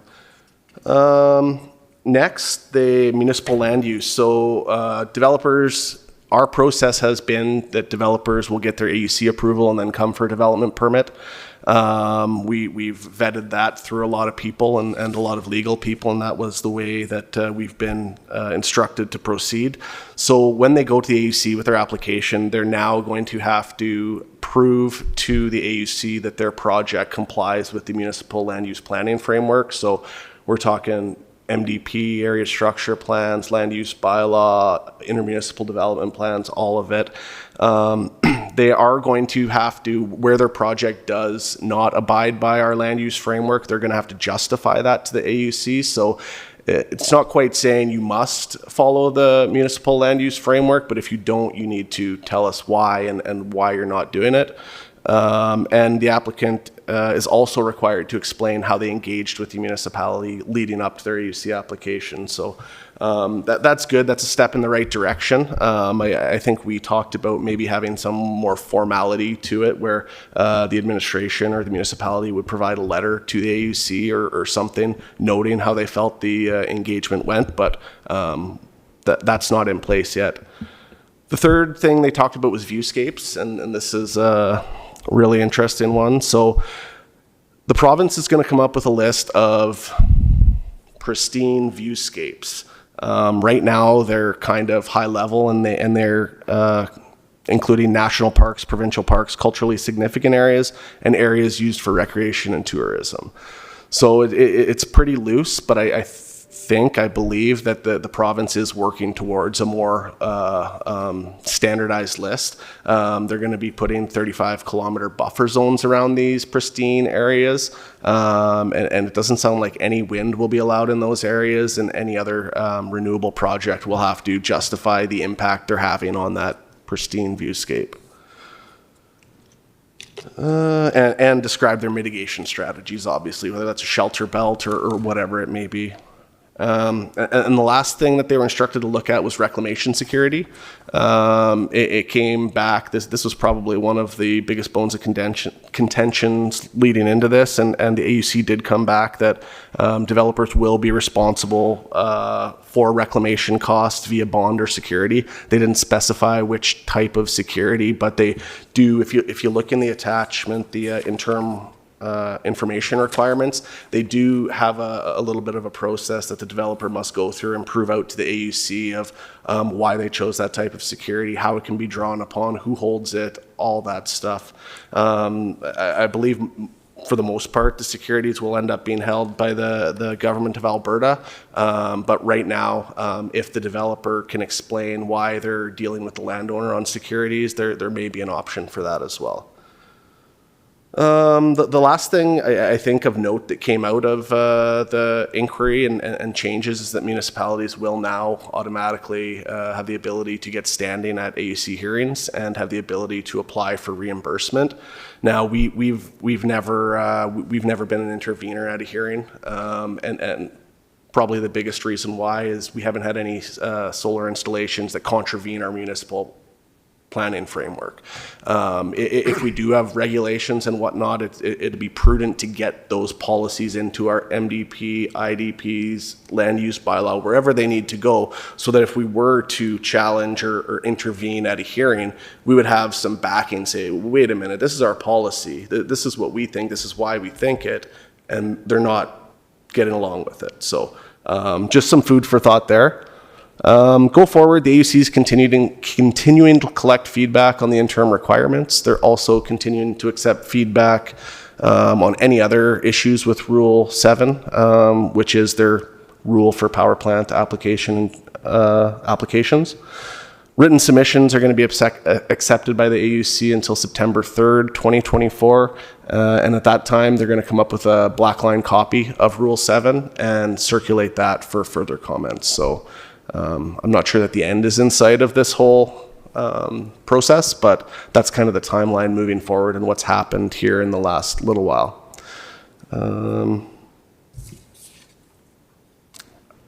I think that's it, unless there's some discussion or questions that I can field. Thanks, Jeff. Are there questions? Neil, go ahead, and then Greg. Yeah, I really like the way that you kind of highlighted private property rates. That's key to the whole issue in my head. And the negative on the viewscapes too, because that's, like Greg was saying last time, the turbines look kind of neat up there, and they do. So, yeah, good report. But I also think that all forms of energy should be subjected to the same criteria, not just solar and renewables. Okay, thank you. Greg, please. Yeah, I do agree with Neil on the all forms of energy to follow this. I don't think we should be singling out one industry over another. The soil classifications, do we have in the county of Newell class 1 and class 2 soil classifications? Is there very much of that? Because I don't know, maybe our ag people will know that.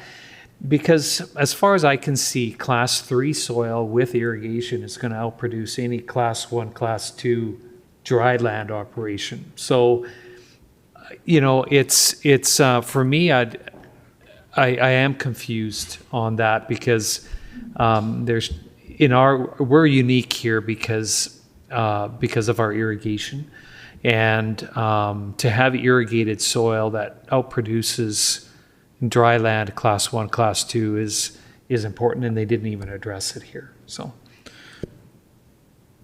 okay, that is a worthy consideration. Obviously, that production matrix depends on water, moisture, and then it won't necessarily.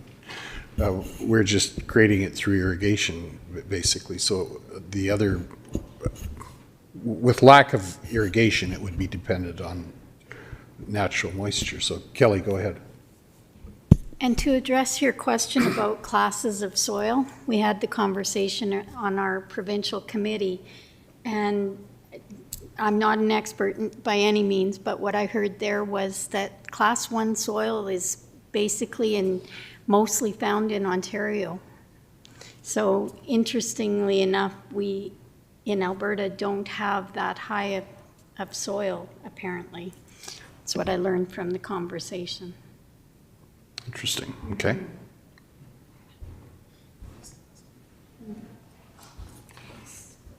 Go ahead. So an opportunity to learn. Maybe we need to have a soils expert in and enlighten us on soil classifications in Alberta and across the country.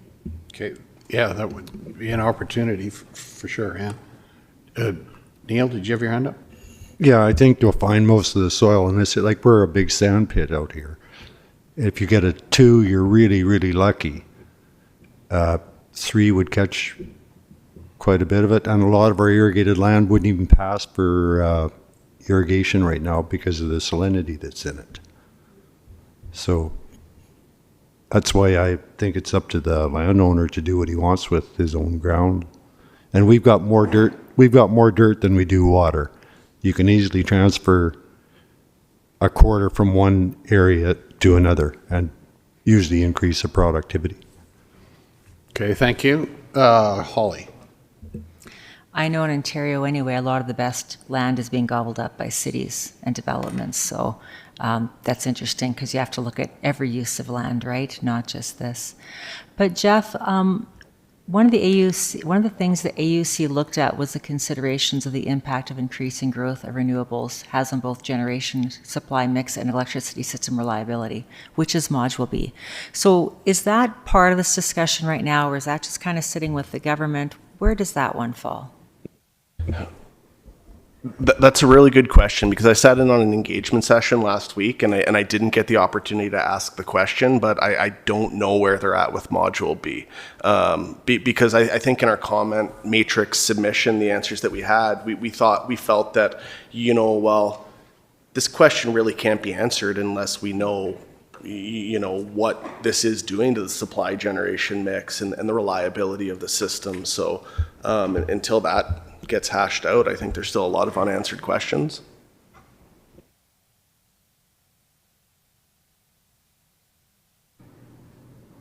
Pardon me? It was open. Was that? Oh. I tend to turn it on. Yeah. Okay.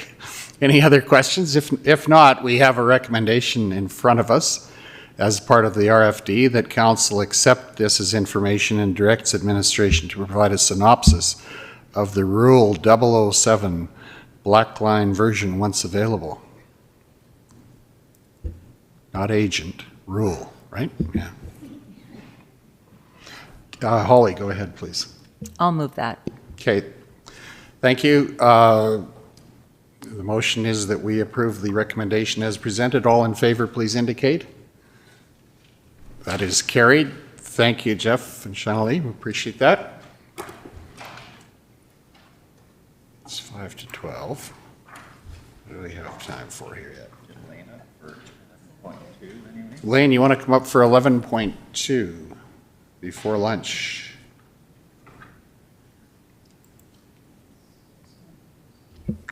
This one has to do with the Cassils cemetery site. The cemetery has been abandoned for a number of years. The title for the cemetery is vested with the Cassils Cemetery Company. There are no individuals involved with that company that are still around. In order for anything to be done on site, we would need to have the county apply for administrator status. If council is actually interested in the county becoming the owner, that's a possibility as well, but it would be a fairly involved process, and the simpler route would be to simply apply for administrator status. That would allow us to accommodate the request that has come in from the Cassils Community Association, who has expressed interest in trying to upgrade the status of the cemetery just to make it a proper place for burials. Having said that, it's not going to change the status of the cemetery so that internments can take place. It will still be closed for internment purposes. Okay, thank you. Are there any questions? Or Neil? Yeah, where is the cemetery? I didn't even know there was one out there. I think it's probably 2 miles west of Highway 36, or maybe just a mile west of Highway 36 and a little bit north of the Cassils Road. When you drive past it, there is no approach into the cemetery off of the road. If you didn't know it was there, you wouldn't be mistaken, or most people that aren't familiar with the area wouldn't know that it's a cemetery site. Looking out over it, it's unfortunately being used as a pasture. There are a couple of clusters of grave sites that have an old broken down fence around it, but there is no perimeter fence around the entire property. Okay, thanks, Lane. Oh, Holly? So how many graves are we talking about, and how big of an area then, because it's being encroached on, so what kind of area is this? The title is a 4-acre parcel. The information that we have indicates that there were 18 to 20 burials that were there when the cemetery was active. So it's a very small couple of pockets within that 4-acre title. The area that's being encroached along the south boundary, from the aerial photo, it looks like it might be, 30, 40 feet worth of landscaping improvements from the neighbor's yard that has encroached in. It's no buildings, it's just trees and vegetation that's involved with the yard to the south. Okay, thank you. Follow up, and then Greg. I'm just wondering how it cost $2,500 to investigate potential options. What was actually done that was so expensive? That's what the cost of legal research is. We reached out and said, here's the situation, what are the options? They went through, investigated, and that's what it came in at. Okay, thank you. Greg? So is the Cassils Cemetery Society, are they looking at bringing this back to identify the graves, identify who's there, making it more of a viable resting place, or what is the intention here? And I attribute this to a cemetery out in Alderson between Suffield and Tilly. There's no town there left. There's nothing out there other than prairie, but there is a grave site there that's been taken over by a society. There's actually gravestones there. There's no more internments there or anything, but it is a very unique historical place. And is that what they're wanting to do with this, or is there any discussion on that? Go ahead. The extent of what they're planning hasn't been provided yet. The interest was initiated, I think, in part by a resident that had approached the county about getting approval to install an iron gate that recognizes that it is a cemetery site. I think some of the other residents have also expressed interest in making sure that there's proper fence around the grave sites themselves. Unfortunately, we're not going to be able to go back and confirm where the graves are located or even who's buried there. The records were originally kept by individuals that were involved with the cemetery company. All the records have been lost. They were being kept in a home. The home was destroyed by fire and everything went with it, so we don't even have that information available. The residents of the community have just expressed an interest in trying to give it the proper respect that a cemetery should have. Okay, thank you. Greg, go ahead. And us becoming administrator of that will help in that process? Correct. There needs to be somebody that has authority to grant the association the right to do what they want to do. Plus, it will also enable us to address the encroachment that has taken place. Okay, thank you. Neil? Are we already doing that cemetery out in the Duke of Sutherland Cemetery? Yeah, that was yes. Yeah, we're providing vegetation management out there. Cool. Okay. Thank you. We do have a recommendation and a proposed motion in our package, unless there's other questions or someone wants to give us direction through a motion. Greg, please. Yeah, I'd like to make that motion. Okay, that we approve a request for the county to obtain administrator status over the Cassils Cemetery in accordance with Section 66 of the Cemeteries Act, followed by direction to enter into an arrangement with the Cassils Community Association for certain work to be undertaken within the Cassils community, or cemetery, pardon me. All in favor, please indicate. That's carried. Thank you. Thank you, Thanks, Council. Lane. It being just after 12 o'clock, I'm going to suggest that we break for lunch. We do have an appointment at 1 o'clock. Can we possibly meet closer to 12:45? We can maybe reconvene ahead of time to continue to work on our agenda. Thank you. Pardon me? Not if I don't.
Thanks, Susan.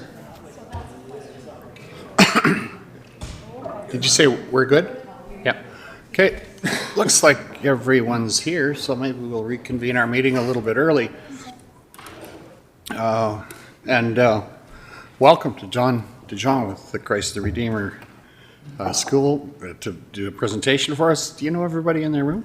Not everybody, but I know several. Okay, why don't we have introductions then? That way you get to know everybody. Neil. Hi, Neil. Ellen Unra, and I represent the village, the area around the village of Rosemary. She changed it up again. Greg Screever. Nice to see ya. Hi, John. Welcome. Welcome. Matt Fensky, CAO. Hi, Holly Johnson, Division 4, Scandia, Rainier, and Bow City. Hi, Adina Scandrip, Division 2, the area around the hamlet of Tilly. Good afternoon and welcome. I'm Dan Short from Division 1, Rolling Hills. Hi, I'm Lynette Kopp, Division 3, Patricia Millicent area. Susan Yokoyama, IT Administrative Assistant and Moderator. Ariana Nielsen, Executive Assistant. Sandra Stanway, Brooks Bulletin. Welcome, John. Yeah, go ahead. Thank you for allowing me to speak today. I'm here, of course,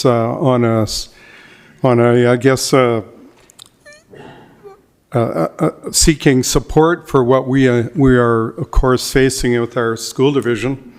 Our board has recently named Brooks as the #1 priority in our capital spending. We are absolutely full. I think you did receive an attachment. We are projected to be well over 100%. And the reason we're looking at this is because we have, of course, all 3 schools are full. That's in the traditional school system. We also have an outreach school at St. Luke's, and that has about 50 students. So we are looking at space. We have been indicated that there is a municipal reserve land in Brooks that we are possibly looking at. We will be meeting with the education minister on the June the 25th, and I believe at that meeting also in Brooks at City Council will be making a decision regarding this too. In any event, why I'm here is that it was really emphasized to us by the Chief of Staff from the provincial government that it really behooves us and it really pushes things along quicker if we can work with the different agencies, the different groups that are in our area. And certainly with this government, that is a high priority, as we found out with our replacement school in Okotoks. We are in the very beginning processes of assigning the contractor and designer for, I think, about 800 kids, junior high school, because our other school was basically, I shouldn't say condemned, but it's not worth fixing up. In any event, with Brooks, we anticipate continued growth as we, once with this post-COVID situation now behind us, we're anticipating more kids coming from, and their families from the Philippines and other countries. And the majority of them, certainly the Filipinos, are attending the Catholic schools. We also have basically a waiting list of non-Catholics. We accept all kids, and there's a significant number of parents that are looking for faith-based education. And we provide that. We don't turn anybody away, but we could face that. We have a terrific school, great results. We're, very, very good results with the measurements that are done by the government every year on this, what the schools achieve. One of the things that we're looking at is, of course, where we can partner. One of them would be hopefully the college, hopefully the crop diversification center, And we're looking at other companies too, where we can hopefully partner with them in promoting this idea of a new school. We would probably look at a 600 to 700 kids school based on our enrollments. We also would need a 15-acre plot. Just to give you an idea of what we're dealing with. I mean, it was wonderful to hear that the Brooks junior high got a new school. And I was really pleased to see the article in the bulletin today with how their chair supported us moving forward. The unfortunate thing is there's a huge field that's gone now, or going to be gone. I know they're going to build a new little football field where the existing school is, but it is a problem for us. We are basically in about 5 acres of land for our kids with 1,400 kids. Now more than 1,400 kids because we've had some more registrations. And it doesn't solve our problem with expanding in that area. We'll still be crowded, more crowded. And 1,400 kids in a 5-acre field is just about unheard of.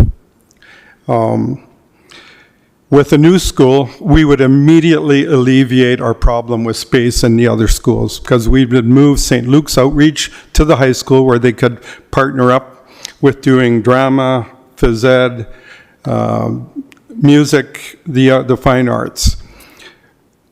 With that new building scenario, we would also take care of the population of kids that are in the Holy Family and Christ the King, because they are, again, full, beyond full. I mean, Christ the King's expected to be at 120% this year in September. We thought maybe it would be going slightly less at the Holy Family School, but registrations are still pouring in too. So, and traditionally that doesn't, the big push is in the summer. Right now, we're looking at space to rent. That's going to be an issue for us this summer, but I think we probably and hopefully we'll get that resolved. We are hoping, well, we were indicated when we met with the Premier in January that she would come and tour our school. She didn't know much about our school, so that's going to happen this fall. The thing that I guess what I'm looking for here today is support. I mean, we went through some real struggles when we formed the school, but we've really been pleased with how other community people are stepping up. The city, I think, is very much on side with what we want to do. I was, absolutely delighted with Grasslands. We've had a great working relationship with them. And there's lots of opportunities and I think benefits with a new school, a new high school is what we're after. Of course, recreation is always an issue. Space in gymnasiums is always an issue. And if we consider how much money is brought in when we have tournaments, and we have 3 nice facilities or big facilities in gymnasiums, it's not hard to convince people to create tournaments or have tournaments here. And the unfortunate thing about where we are is we don't have playing space. We can't do 2 schools at the same time because there's just no space. And so that's why I'm here, and I hope you really seriously consider an endorsement. And if you have any questions, I'm happy to answer, or we'll find answers for you.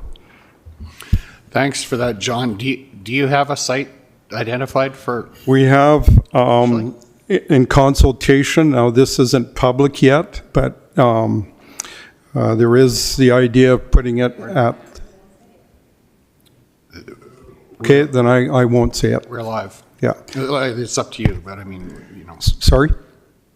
We're live and online, so if it's something that you don't want to be. No, I can't say it yet because the decision has to be made. Sure, yeah. Thank you. Holly, go ahead, please. I'm just curious, is there more kids still moving into the area needing schooling, or are you getting a number who are coming from other schools into your Both. system? we take a significant number, well, a good number of them coming from the Newell Christian School. We also get transfers from within Brooks, and certainly some of the country kids, and it seems to happen all year round. Okay, any other questions or comments? I think we can certainly see the need for schools, and that's not only in our communities, but across the province, really. But we wish you well in that initiative. Yeah. Greg, go ahead. Yeah, one thing that I thought about is that a positive thing is that we've got a couple really good public school boards within our area with Grasslands and the Catholic system. Both run separately. I think it's really positive news that the what is it, the Okotoks, or what is the name of the school division? It's Christ the Redeemer. Yeah, Christ the Redeemer School Division is essentially out of town, but they're willing to put money into our area. So it's a real positive thing if we can get another new school here. Because that's a real good shot in the arm for the area, for sure. Thanks, Greg. Adina. I just noticed there isn't any talk of a mechanic shop. Is there any thought about putting a mechanic shop in the new school? I don't know. I can't answer that. We do have a very good facility in Okotoks at the high school at Holy Trinity. When you build a high school, that is kind of important that you have a good support program, like a RAP program, I guess if you want to call it. It keeps some kids in school, and certainly we've witnessed it with our woods lab that we have. The other thing is music. We have a terrific band program, and kids, it's amazing what they come up with. Just to give you an idea, some of the, I said this at Joint Services, we have a school in Canmore, of course, and it is, I think, about 350 kids, and there's a couple of girls that did a project on their own, and it was absolutely phenomenal. They made a presentation to our board, and we're adopting what they designed to cut our electricity bill, and it was pretty unique. So, these kids are, if you give them the right things to do, they can. It's amazing what talents there are. Okay, thanks, John. What does endorsement look like for you? What are you asking us to do specifically? Well, I think if you could, one of the things that we could really would appreciate is a letter to the premier, to our office, to the agriculture minister who's in two of our towns. That's Nate Horner with Oyen and Drumheller. Infrastructure, and also the ag minister, of course, is R.J. Sigerson out of Okotoks. And just to, I guess, make them aware of the importance of having a new high school in Brooks and the pressures we're feeling. As Pat Connor said, the chair of Grasslands, new schools aren't only meant for the cities, and we have a big voice with our premier here, and hopefully, that makes a difference. So, thank you. Thank you very much for your time. Thanks.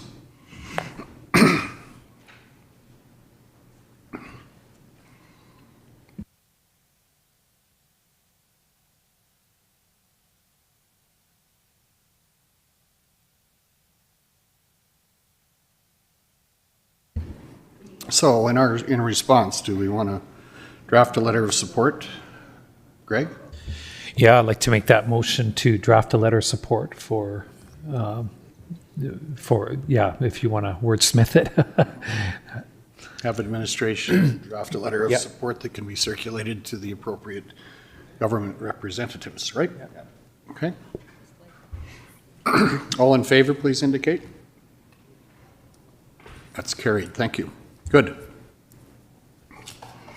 Now let's move on to item number 11.3, our Director of Corporate Services report for January to May. Lane, you're back. Welcome.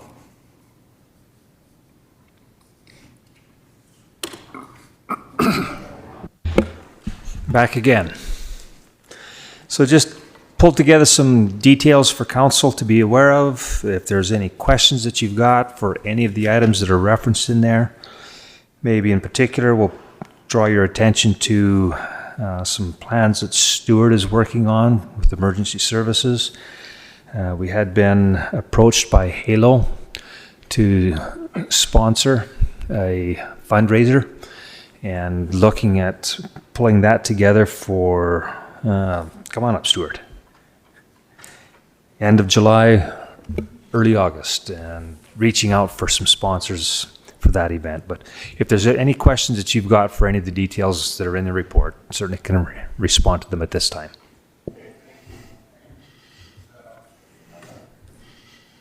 Oh, I'm turned off. Okay, thanks. Holly, go ahead.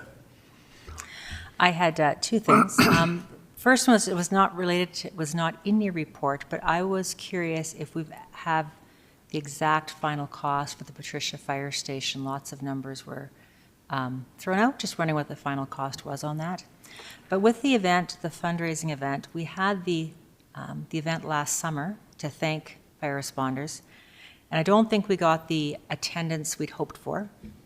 And I was wondering if we know why that was, or what we can do to perhaps get a larger attendance at this event. For sure. Thank you very much. As for the Patricia Fire Hall final costs, we do have them. I don't have them off the top of my head, but we can certainly supply you with that. Not a problem. As for the event last year, I thought it was successful. I thought there were lots of people that came to that event. Now, we are trying to expand this. It started off as a Halo approaching me and asking me to do a firefighter training night, basically, for the Halo landing. And I thought, well, if we're going to do that, why wouldn't we do that as a fundraiser for Halo, as well as doing a first responder recognition night, and not just recognize our volunteer firefighters, which is very important. We should put emphasis to that, but also our CMP and EMS. So we've kind of expanded it out to all emergency services. As it stands right now, we were looking to partner hopefully with the Brooks Bombers, but that doesn't look like it's going to work out as I've been researching the last couple of days. So it will be at the CRA August 1st, and our hope is that when we're giving a demonstration on the helicopter coming in and landing, general public being able to come in and do touchy-feely, of course, after the helicopter is shut off. I think that will draw a lot of people. Ashley and I have already been bantering around ideas of maybe having the Hot Rods Association come down and join us. Maybe that'll draw some more people. There was one other that we were thinking of, but it's not coming to the top of my head. But we are trying to find ways to draw, of course, as many people as possible to this event so that we can recognize our volunteers in the County of Newell, but also give Halo the best help that we can for them to raise funds just from the general public. So, go ahead, Holly, please. I didn't mean to imply that it wasn't a successful event last year. It was just, there was a lot of, all the fire personnel came out, and that was great, but I didn't feel the community at large came to support. That was what I felt was the missing, and not that there wasn't great attempts to get people out. It just somehow didn't engage, and I don't know what the reasoning was. Our plan also is to involve social media as much as possible. When I kicked this off, I actually included the CAOs of the 3 municipalities, because I certainly want their involvement through social media and stuff like that. So really, we hope that we will have good exposure through all of that and radio, and by doing that, we'll draw hopefully a lot of people. We're just trying to solidify what we're going to have at that event before we start creating advertisements for it. But it's August 1st, right? Is that what you said? Yeah. Yeah, with talking with Halo. They have to get flight plans arranged and things like that, as well as the CRA and the Sparrow Arena is going to be having ice go in at that time. So having their personnel to open up the lobby of the CRA, it didn't work out until August the 1st. It was the best time for the city personnel, maintenance people, to be on site to allow us to utilize the lobby of the CRA. Kelly, go ahead, please. So I'm not sure if you can answer my question, but I go to the thought pattern of funding. So STARS received a huge allotment, I believe, in this year's budget, a new allotment of funding. Where is Halo in that equation? And my thought always goes to the ratepayer. We're already collecting tax dollars from them to fund both agencies, and now we're going to put our support behind one agency publicly and fundraise for them. So it's not to you, Stuart, specifically. It's a dilemma that I'm wrestling with, and if anybody has an answer for it, please help me out, because we are funding through taxpayer dollar already. And we do, the County of Newell does support Halo through a yearly donation to them, or a yearly funding. I'm not too sure what that amount is 100%, but I know that we already do that. I would say that if STARS approached me and wanted to do the same thing, I would be right on board with doing something like that as well. We've never been approached by STARS to do a local fundraising like that, I think, because Halo is small and they stay within, you know, the boundaries of Cypress County and the east side of the County of Newell. I think that's maybe why they reach out to us to get as much exposure as possible. Thank you. Any other questions? Okay. So we will get the final cost for the Patricia Fire Hall circulated to council. Okay, thank you for the report. We need a motion to accept this as information. Fire. Yeah. Lynette, all in favor, please indicate. That's carried. Thank you. Let's move on to our fire protection services agreement with the town of Bassano. Matt, you're going to take us through that.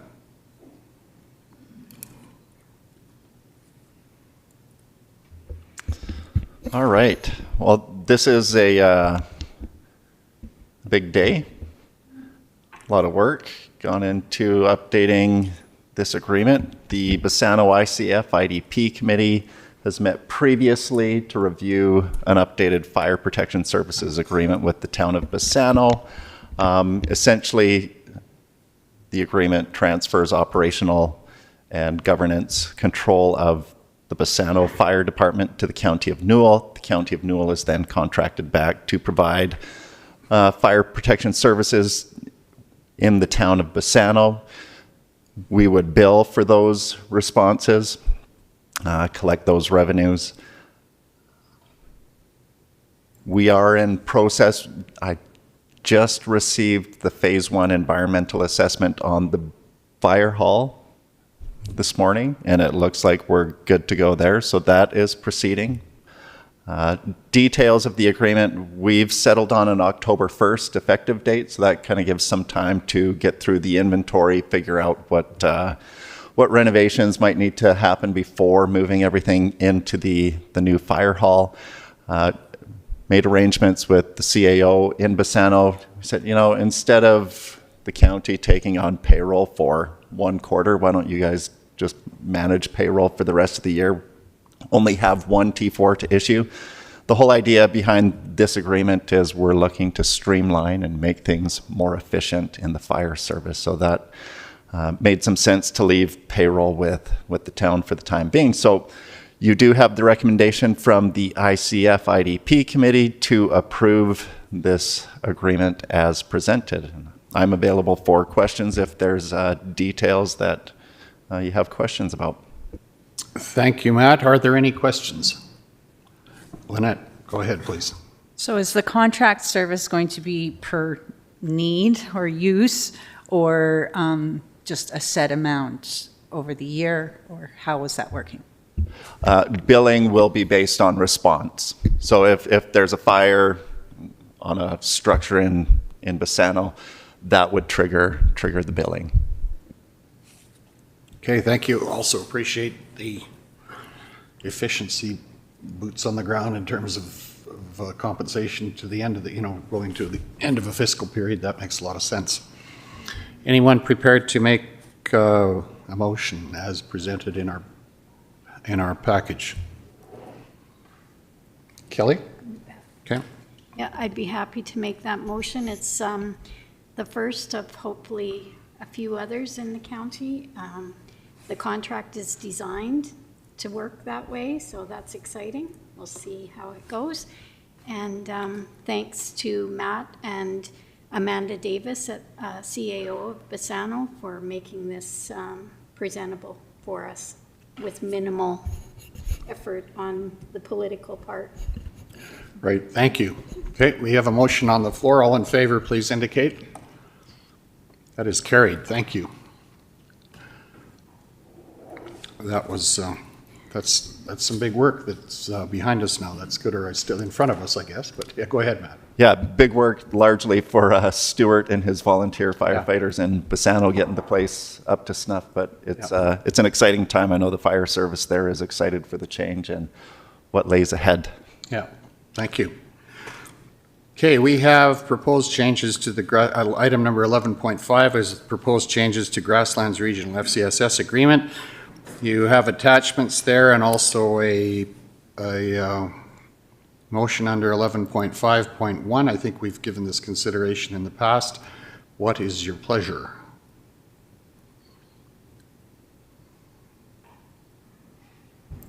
Holly, go ahead. I would go with option 1.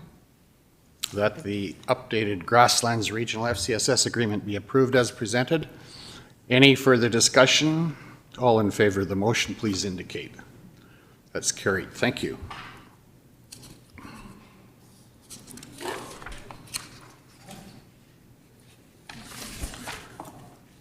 Let's move on to item number 11.6, request for a letter of support from the Belly River Reservoir. Matt. Yeah, so this is the second time this has been in front of council. Previously, council directed administration to obtain some more information about the project. We had some difficulty getting this file through our email servers, but we finally received the presentation. It's there for your information. They're looking for a letter of support, in terms of economic development in southern Alberta. More acres growing crop is a good thing. If you look at it in terms of competition for where infrastructure dollars are going, there might be some argument to not provide a letter of support, but I'll leave that to you wise folks to sort out. We've put the recommendation there to approve it, but as council wishes, we will proceed. What is your pleasure, Neil? Yeah, could we send a letter of support for the most economical irrigation development projects? Like, this thing might be 15,000 an acre, and we could do one here for 3,000 acres, so it should come here. That kind of thing. Like, I don't know that much about this project, and they are our competition. For provincial dollars, you're saying? We can't compete for water out of the Belly River, but yeah. Irrigation development. Yeah, gotcha. That's right.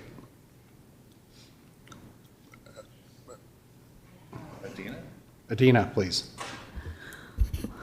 I understand not wanting to compete for dollars, but after last year's drought conditions, I don't see where having another reservoir in southern Alberta would be a bad idea. Okay. We have a proposed motion, or it can be something else. What's your pleasure? I will await some direction from council on that. Why don't we see if they'll send us a letter of support for Snake Lake? We'll trade them.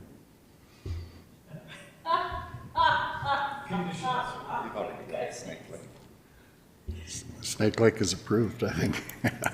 But yeah. Okay, I mean, we'll move on if there isn't someone making a motion. Go ahead, Dan. Yeah, the first time this came, I was in agreement that we can't be supporting something we have no knowledge of. They've given us all the information we need, and yeah, you might be shooting yourself in the foot encouraging the province to spend money somewhere not here, but I agree with Adina. The reservoir and this plan looks like good for southern Alberta, so yeah, I'd make the motion that we send a letter of support. Okay, we have a motion on the floor. All in favor of the motion, please indicate. It's carried. Thank you.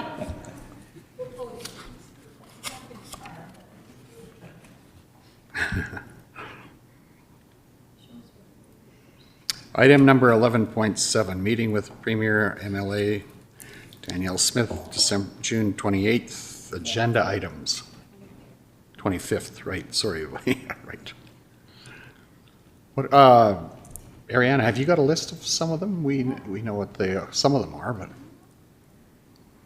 It was on the agenda. Yeah, it's on the agenda list too, right? Yes, whoop, just hit my computer. Yeah, the list prioritized by administration was CDC South Revitalization, Newell Regional Hydrogen Hub Initiative, so I believe we'll be sending the report that was discussed earlier with IEPS. Newell Housing Foundation Continuing Care Capital Program application, Connection Flats Independent Living Village, Highway 3 Corridor Development, Highway 873 from City of Brooks limits to Kinbrook Island access, and potential cost-sharing opportunities. So that's 5. I did confirm that you only have the premiere for an hour, so I will send out an, I'll send out an updated meeting invitation after this. Right, and that meeting will be preceded at 1:30, I believe, with a funding presentation, which will lead into our meeting, so we might have a little more than 60 minutes as a result of that.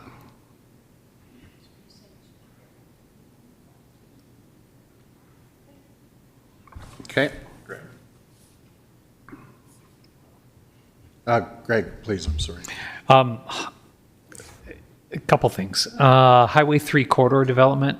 Can you elaborate on that? And also, I wonder if we should have SEWA in there, and if this Highway 3 should be Highway 36, number 1 corridor. I don't know. I'm a little bit confused on that. Matt or Holly, go ahead, and then Matt. We talked about, you were gone, it wasn't Highway 3 per se, it was getting what Highway 3 has. Can she help us pull businesses north?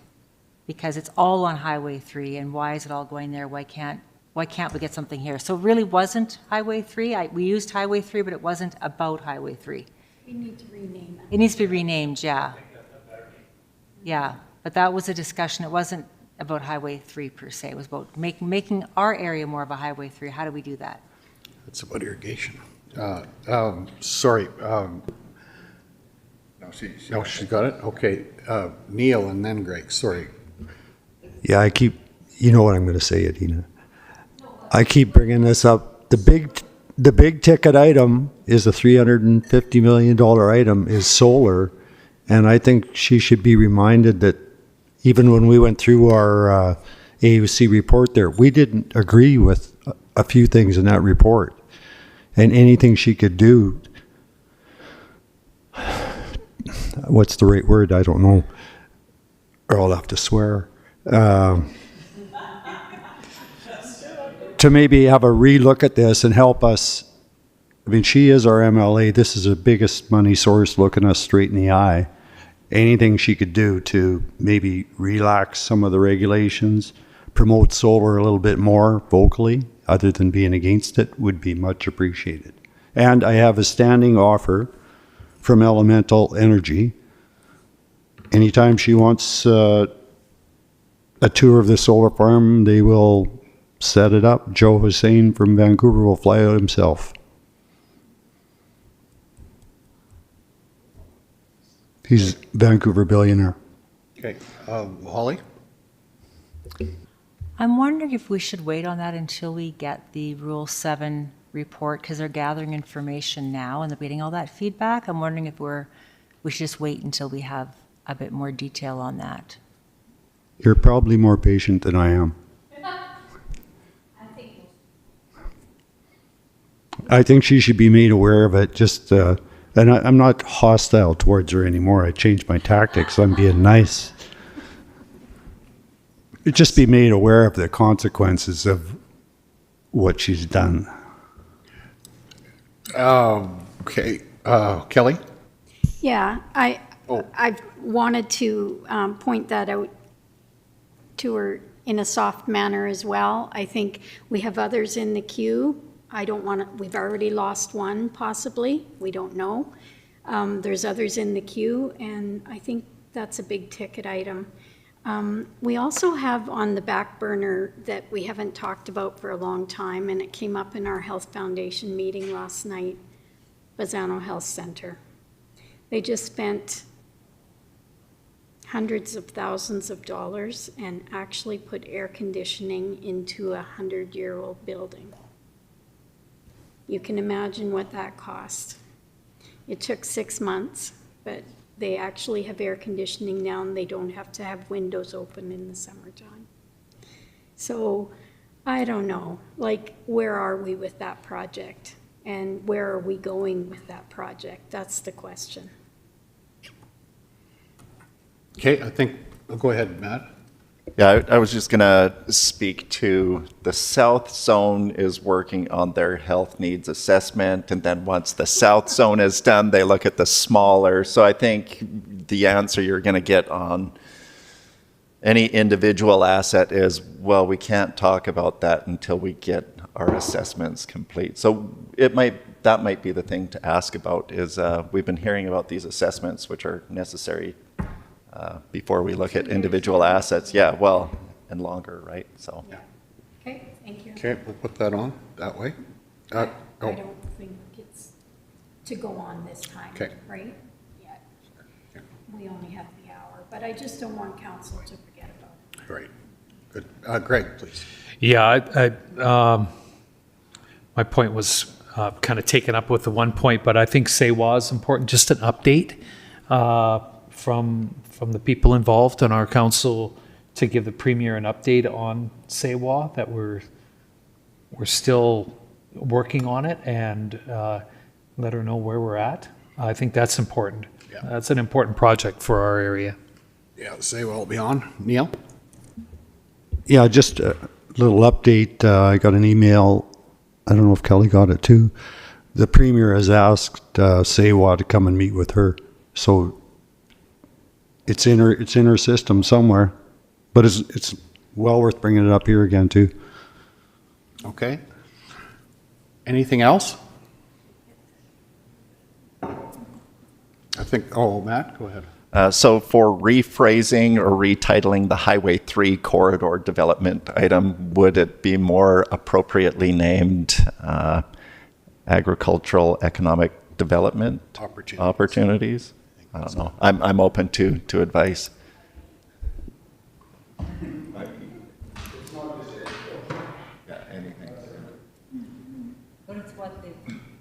But it's what they've really been promoting in the Highway 3 corridor, right? That is the agri-food corridor.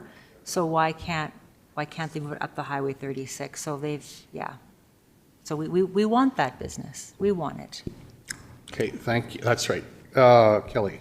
Can we just remind the Premier, just a short blurb, that we're in phase 2 of our water project, which really makes this county stand out amongst other MDs in the province.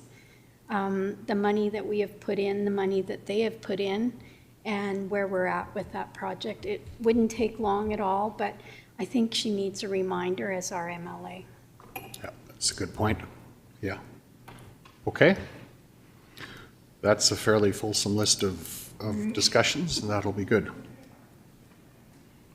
Okay. Thanks, Ariana. Let's move on to requests for functions of council. I'm going to suggest, I expect you've all seen the invitation from Taber County for their 70th anniversary celebrations, which are happening this evening at Taber Park, and then next Thursday night they're having a similar community barbecue at Enchant Park, and they've invited us to join them. I think it's a good gesture for us to go and support them and celebrate with them, and also it's an opportunity to continue to build relationships. Those of us that were in Calgary at FCM, I think, had a good visit with a number of representatives from the Taber area, and they will appreciate our attendance there. So if it's within your wheelhouse, I think that should be a function of council. Anybody prepared to make a motion to that effect? Holly, please. I'll make that motion. Okay, all in favor, please indicate. That's carried. I am planning to attend this evening, and I would encourage some to go next week if you can make it on Thursday. If anybody wants to jump in with me, I've got room. Adina. If I can do my meeting on Zoom, I'll ride with you today. Okay. Any other functions of council? Conference. Right. Yeah, thank you, Matt. I got a notice of an RPAP conference in Wainwright. No, Wainwright. The other double dice. in October. I don't have the dates in front of me right now.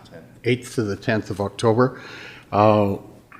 They have a presenter there who's talking about, I don't know if I get this right, but basically a future strategist around healthcare delivery, which I think would be an interesting thing, and certainly the exchange we had with RPAP when they were here in Brooks earlier this spring was positive. I think it would be useful for a couple of people to go up. I'm not sure about the schedule yet, but I'd be interested in attending that. And I think it would be, maybe others, or maybe instead of myself even, but I think it would be useful for us to be there to hear what they're talking about, and also to hopefully gain some ideas on what might be some alternative approaches to healthcare delivery, because clearly there needs to be new approaches looked for to deliver services more effectively. What we have been doing has gotten us right to where we are today, and we want that bar to raise, I believe. So maybe this is an opportunity. Neil, did you? Yeah, that kind of information would be useful, particularly on joint services. We do one clinic model. It's good. Many of us should probably go to that one. Okay, is that a motion to include? Sure. 8 to 10 of October. Oh. Yeah, it's a motion. That the 10th of October is scheduled for our Grasslands meeting. And a council meeting. And a council meeting, yeah. Okay. We might be able to be back by then anyway. I don't. Okay. Is there a conflict there? Or? Well, we'll deal with that. Okay, we've got a motion to make that a function of council. All in favor, please indicate. That's carried. And I think there's an early July 1st date for early registration, and I don't know if there have to be names with that, or if we just maybe check out a couple of registrations to save a few dollars too. But we'll leave that with Ariana, so thank you. Anything else for functions of council? Then let's move on to committee reports. Newell Housing Foundation, we have a written report from Adina and Amanda. Anything to add to that, Adina? Or questions? Kelly, go ahead. Wouldn't want to disappoint you. My question is around the request from the Village of Dutchess. Have they put forward a proposal to Newell Housing?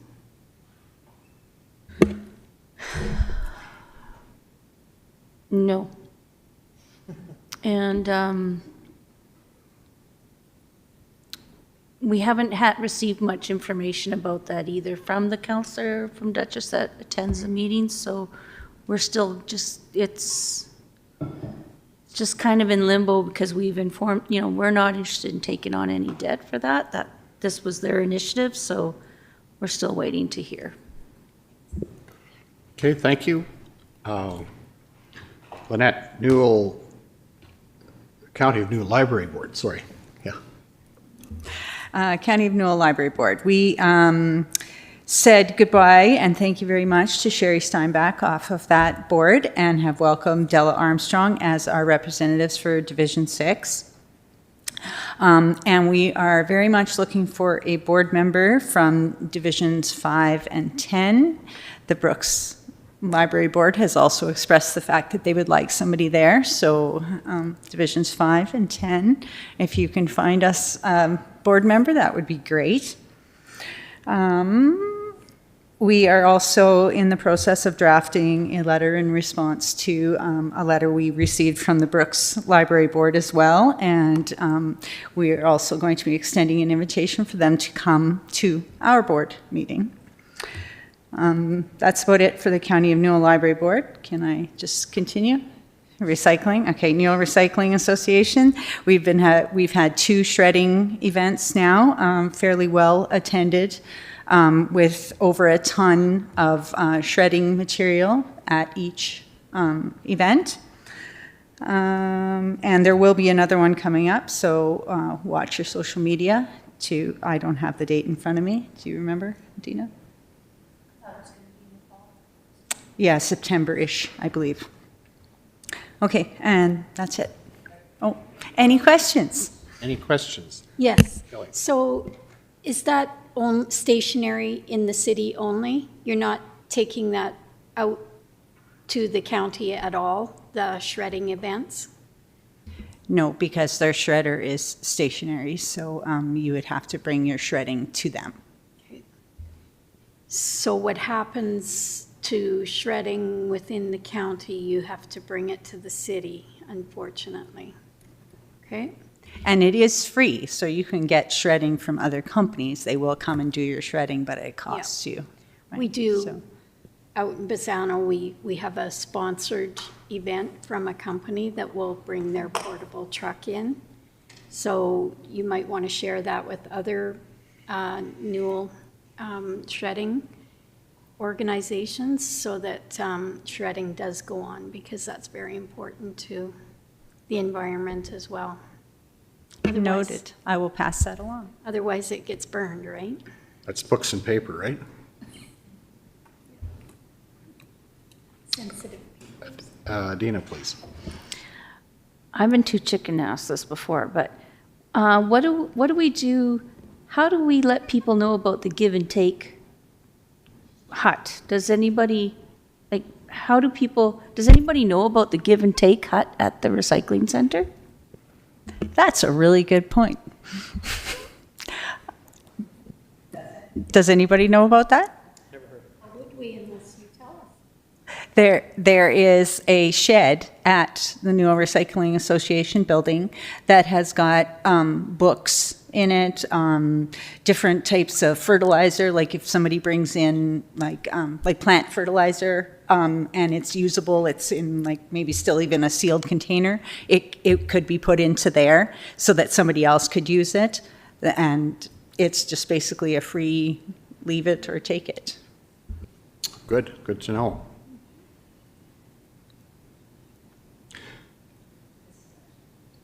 Okay, any other questions for Lynette? Seeing none, let's move on to Grasslands Regional FCSS. Holly. So we had our last meeting, we had 4 Sorry. We had our last meeting. We had our last meeting before the summer break, and grants were given to cadets, Duchess for kids programming, Big Brothers Big Sisters for a life skills for youth program over the summer, Safe Communities for a SAD presentation, Spec for Youth Summer Kickoff, and Rosemary for their Canada Day. So about 20,000 in microgrants were given out. And FCS is doing great. Lots of good things are happening, and that's it. That's all. Good to hear. Thank you. Any questions? Why don't you take PEP right away too, Molly, please? Sure. So PEP had our annual meeting on last Friday in Rolling Hills. Dan nicely stopped by and fixed the bathroom door handle, which people are getting stuck in the bathroom, so that was good timing.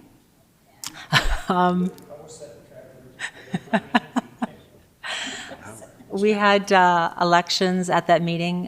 Doug Jones remains the chair. I'm first vice chair.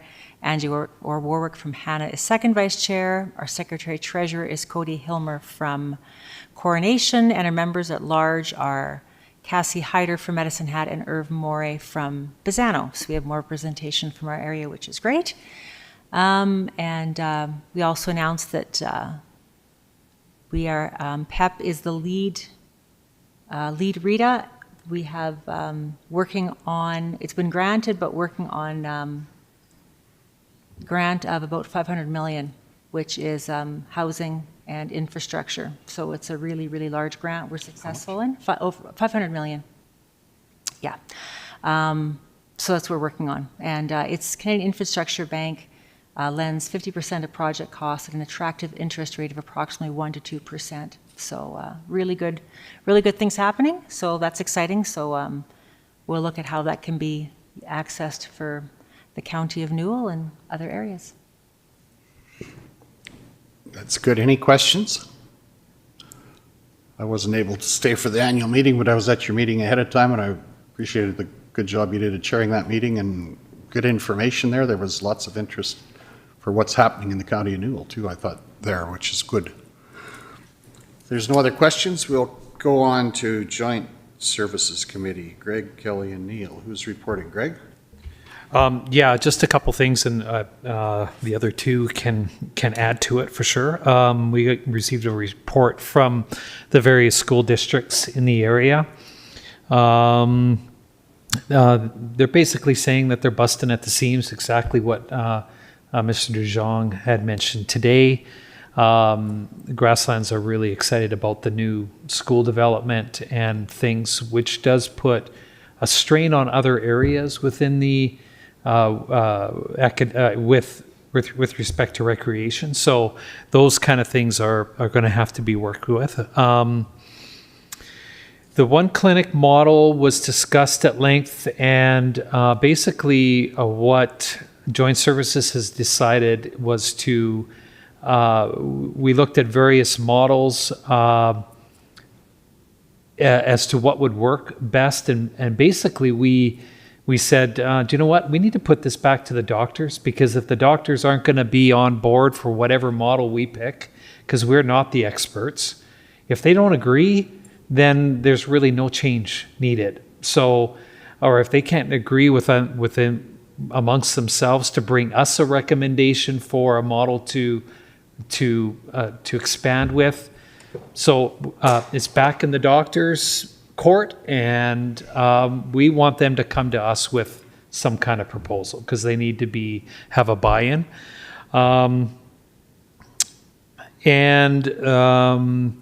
The proposed FCSS agreement changes with respect to the member at large.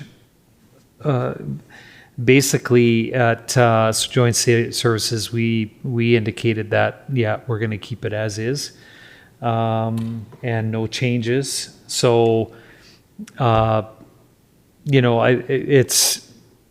I know that's been it's been out there. I know Brooks is talking about it and things. Whatever, it's not really changing for what is in the works right now, or what's on the docket right now. I don't know if you can expand on that, you guys, or. No, I agree with that. There's Well, it went through town council and Kelly sent YouTube Brooks Town Council through. They voted on it and they support us. And what John Petrie in conversation told me was we might want to do the same thing ourselves someday. And they'd like to, I mean, all we did was make a good decision. Okay. Anything else? Kelly, go ahead. If I might add, to speak about our delegation that day, we had APEX Regional Innovation Network in Southeast Alberta presentation by Tracy Stroud, the manager. And so the reason I bring this up is all our economic development dollars at work. We have APEX, Alberta, and federally funded through Alberta Innovates. We have PEP, we have joint services with the City of Brooks. We have we have the Chamber of Commerce, Southeast Alberta Chamber of Commerce. We have a lot of layers of economic development. We have to remember that when we're putting out our dollars. So APEX offers coaching locally and worldwide coaches available. They are strong suit in technical services and manufacturing. And grants are available up to $100,000 through APEX. So just to add on to your report. Mm-hmm. Okay, thank you. Question or comment, Holly? Yeah, Greg, did you say that the Brooks Public Schools are finding their schools are very full as well? Yeah, I think they're not near as full as the Catholic system, but yeah, they're pretty healthy, I guess. I wouldn't say that they're busting at the seams, but yeah, the addition of the brand new junior high school is going to be a welcome addition for sure. So I don't know. There's students going back and forth from both systems. My concern, and this is a personal concern, is that the French school system, which is also publicly funded, is not busting at the seams. They've got 47 kids, brand new school.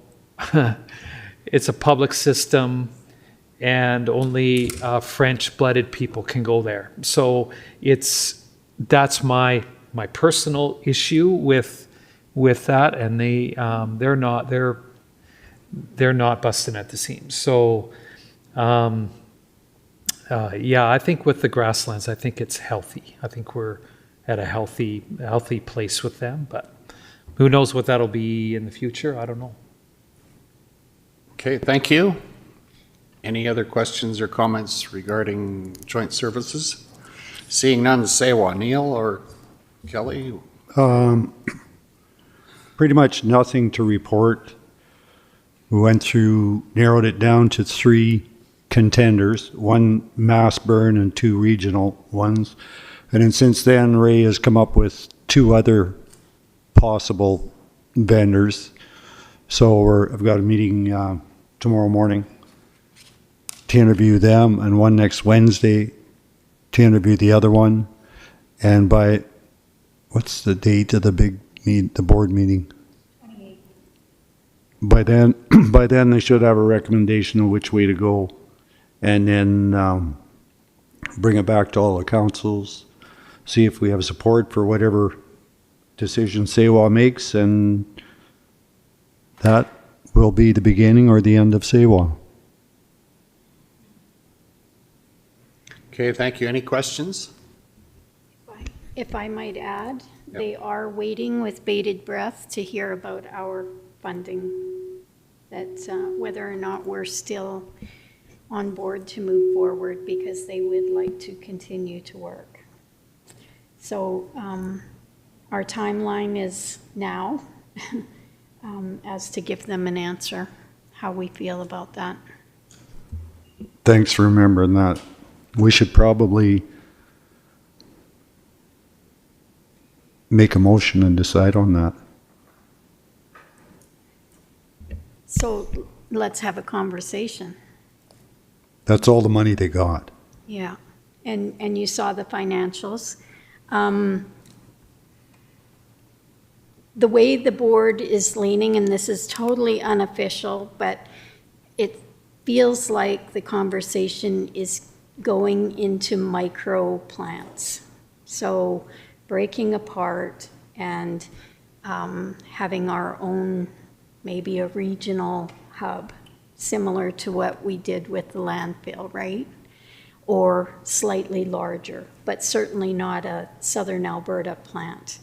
That seems to be the flavor, and that's totally unofficial. There's been no motion. There's been investigations into both options. So how much longer, the question is, how much longer do you want to, because we're the only funders at this point, other than the membership that have paid their annual dues, how much more money do you want to put into this as a Southern Alberta board? That's the question that Sewa is asking us, right? And I can't answer that, to be honest. I honestly feel like a smaller plant would be easier to operate and to run and to, I mean, we're 75% there already. We've done the studies, we've got the location, we've got the land. We're arms and legs ahead of other municipalities. They're going to have to start at ground zero and do the investigation. But need to hear from you guys. How do you feel about it based on what you've been shared, information you've been shared? Holly? Well, I thought we were continuing on for this month to hear what the outcome was of who was chosen, because you're still looking at finding a large provider, are you not, at this point? There's one company called Varma that provides which would be a really big regional plant for all of Southern Alberta. There's two other ones that'll do 30 to 40,000 tons per year. And then you just add them on as modules. They want to come in, look at the whole area, kind of make a plan. The benefit to them is that they get rid of all that trucking. Instead of hauling it a couple of 100 miles, you might haul it 30 miles. So Sewa's got all the engineering done. They've got millions of dollars worth of paper somewhere.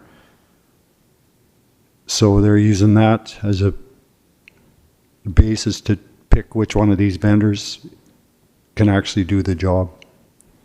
Okay, thanks. Matt, please go ahead. Yeah, so the motion we have on the books was that further discussion on the request from Sewa for approval to use the remaining funds previously approved for the Hitachi work. That decision would be delayed until after the interview process is complete. So that decision's been tabled. If you want to lift it from the table, you could do that. I guess the question is the interview process complete? When Sherry was here previous, you were supposed to have an answer by the end of May coming out of the interviews, and you're at June 20th, and I don't think we've seen any formal communication on that. They were actually done with all the people that were in the queue back in May, and we should have that report done. But then after the word got out, more companies started coming, and now we've got 2 more interviews before the decision is made.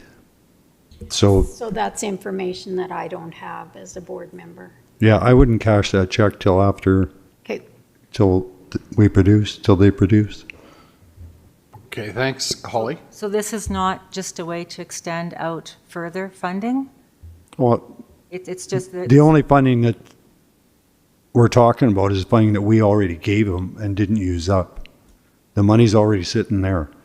But, how does that work?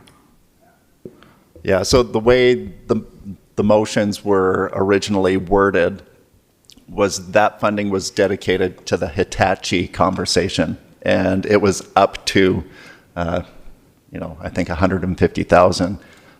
Sewa abandoned the Hitachi work. They wanted to use the rest for what they're doing now. You didn't get a lot of good information out of Sewa when they were here previous, asking to spend the remaining $75,000, $80,000. And the decision was made, well, get through your interview process, give us something substantive that we can look at, and if it makes sense to continue on. I'm a bit concerned hearing that the model's shifting.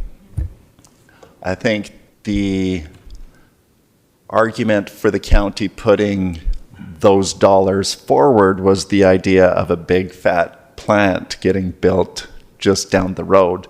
If you're looking at a smaller footprint, the argument that, well, all of the economic benefits for this project are going to accrue to the county of Newell have now evaporated somewhat. And I think you have a stronger case for, well, if each of the partners is going to benefit in their own individual region, this should really be funded by all members, not just the county of Newell. I don't have enough information to make a recommendation to council to let it buck, let them spend that other $75,000, because I don't think you've got, I don't think you have an argument for it. Yeah, I would totally agree with that. See what happens when they do their final interview, but we've lost all the economic advantage that we were going to get, the 40 jobs, the taxes, the trucking. That's all gone if we go to these little smaller plants kicking around. And truth be known, our landfill out there is good for 120 years. It's not like we need something to go to work tomorrow. We're in really good shape. So maybe let's hold on to that money until the report is finalized.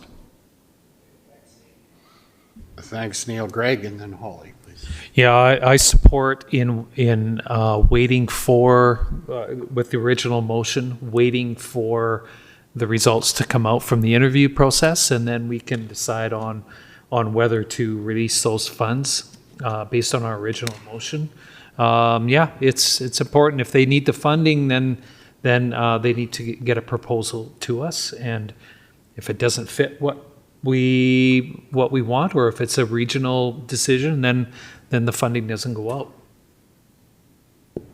Okay, thanks. So just to clarify, they are not spending the money that was for Hitachi. They're funding themselves off membership fees at the moment, not our money that was designated for Hitachi. Is that correct?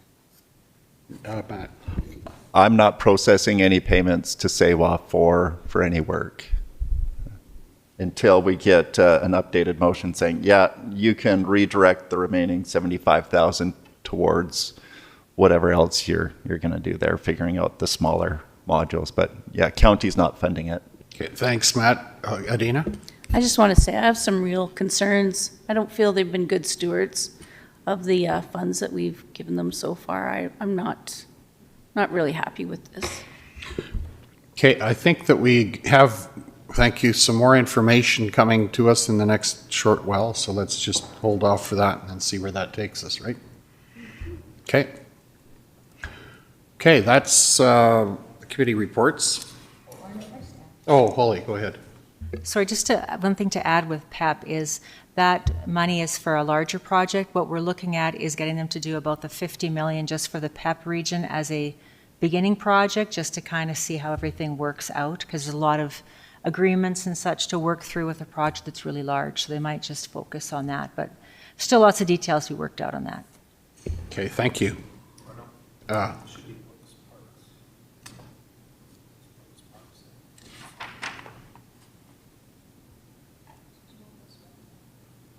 It's not on here, but go ahead.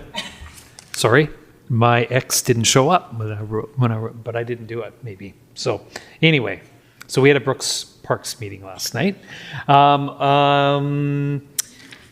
Real quick, we had presentations from FCSS about our youth volunteer program at the JBS Center. The Big Brothers and Big Sisters want to put up a mural at somewhere, whether it's a permanent mural or a temporary non-permanent one at the JBS Center also. And the Grasslands Soccer Association, which is kind of interesting, spoke to us and say they are in dire need next year for courts because of the various movements around with the schools and things. They're losing close to 8 soccer pitches in the next year. So they're in dire need. They have close to 600 this year. 650 kids take part in soccer in this in the communities. So their outreach to the community is huge, and they have a really great board. They just need space for soccer pitches. So the idea was they presented various options for different areas to do soccer pitches, and it's actually the old rodeo grounds is the place that they want to do it. They'll take care of all the work.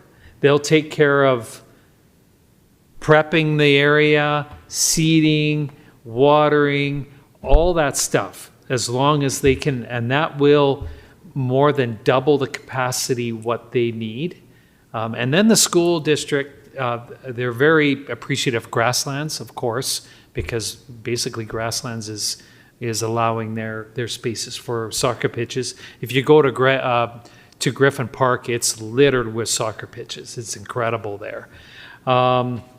So this is a growing sport. They 2019, they had over 1,000 kids in soccer, dwindled over COVID.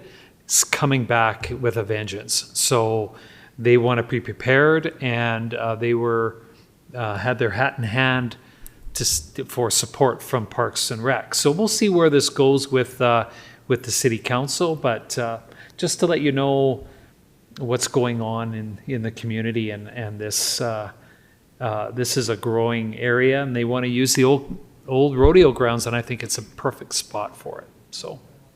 Okay, thanks, Greg. Holly? So Big Brothers and Big Sisters wants to put a mural up to advertise Big Brothers and Sisters? Like what? No, all it is they requested that permission to put, they're going to do tiles, whether it's permanent tile or whether it's going to be a non-permanent, like cardboard or whatever. They're doing like a mural, hand-in-hand thing. So we approved the non-permanent one to be put up somewhere at the JBS Center. There was space to do that. So there's no money involved. It's just allowing them to put something up. So it sounded like a good endeavor for sure. Okay, thank you. Any other questions? Thanks, Greg. Let's move on then to post-agenda items, and I think I only have the one, and that's the question of whether I got an invitation to attend the Veterans Memorial Highway Association annual meeting at the County of Paintearth in Castor on June 28th. Is that something that we want to do? We have stepped away from that organization for the time of our term, but I know John Petrie has talked to me about getting back involved there, and I'm not sure. I'm asking for direction relative to, it's strictly about Highway 36, basically. Lynette, please. Is there any fees to being on that association? Well, there would be, How not much, to attend an annual meeting, but if we're going to join it, there is a fee, Matt? About $750. $750. I think, Greg? Yeah, I think it's a good idea, considering we're talking about Sewa, we're talking about various things along Highway 36, and we are trying to get the Premier to notice our hub along Highway 36 and number 1 highway. I think it's important, and especially because Brooks also sees that it is important. I think it's important for us to band together as a region to develop that or support that. Yeah, I tend to agree. It's in the same vein maybe as our discussion around PEP and urging Brooks to participate. The other thing, I think, if we're going to be involved there, it's with a very specific purpose, and that's to see some things happen along Highway 36. One of the things I think correct me if you don't agree, but we should be pushing for passing lanes developed along Highway 36, particularly further south. The closer you get to Tabor, the busier it gets. And I think that passing lanes in both directions between Brooks or Highway 1 and Highway 3 would be advantageous. I don't expect we're going to see that highway twinned anytime soon. So, yeah. Kelly? I agree. And so I would make a motion that we join Highway 36 and make it a function of council for you to attend the AGM. Can we also go one step further and appoint somebody to that board? We could, or should we attend the AGM and then decide Okay. after that? Sure. I'm not sure. I'll end my motion there Is then. it, okay. Matt? Well, just clarification on the motion. Instead of Highway 36, it's join the Veterans Memorial Highway Association. Right. Okay. Greg? Sorry, just a clarification, that's to go to the annual meeting first, and then we're deciding whether to join afterwards? I think that's Is that what we're what the thinking, motion is? Yeah. Well, no, that's what you said. Like, Well, back I'm it all up. supportive in joining it, but I think it's important, maybe we should attend the annual Well, that's meeting what I was first, thinking. and is then, it- Yeah, Yeah. I thought that's what you said. that Okay, we back it off to- I'll edit my motion just to be that you attend the AGM and then bring back Come back with the information. discussion of Okay, whether. no worries. Okay. Dan? Can we amend that to allow anybody to attend? Because if it's something we're considering joining, more people that are taking information in, the better.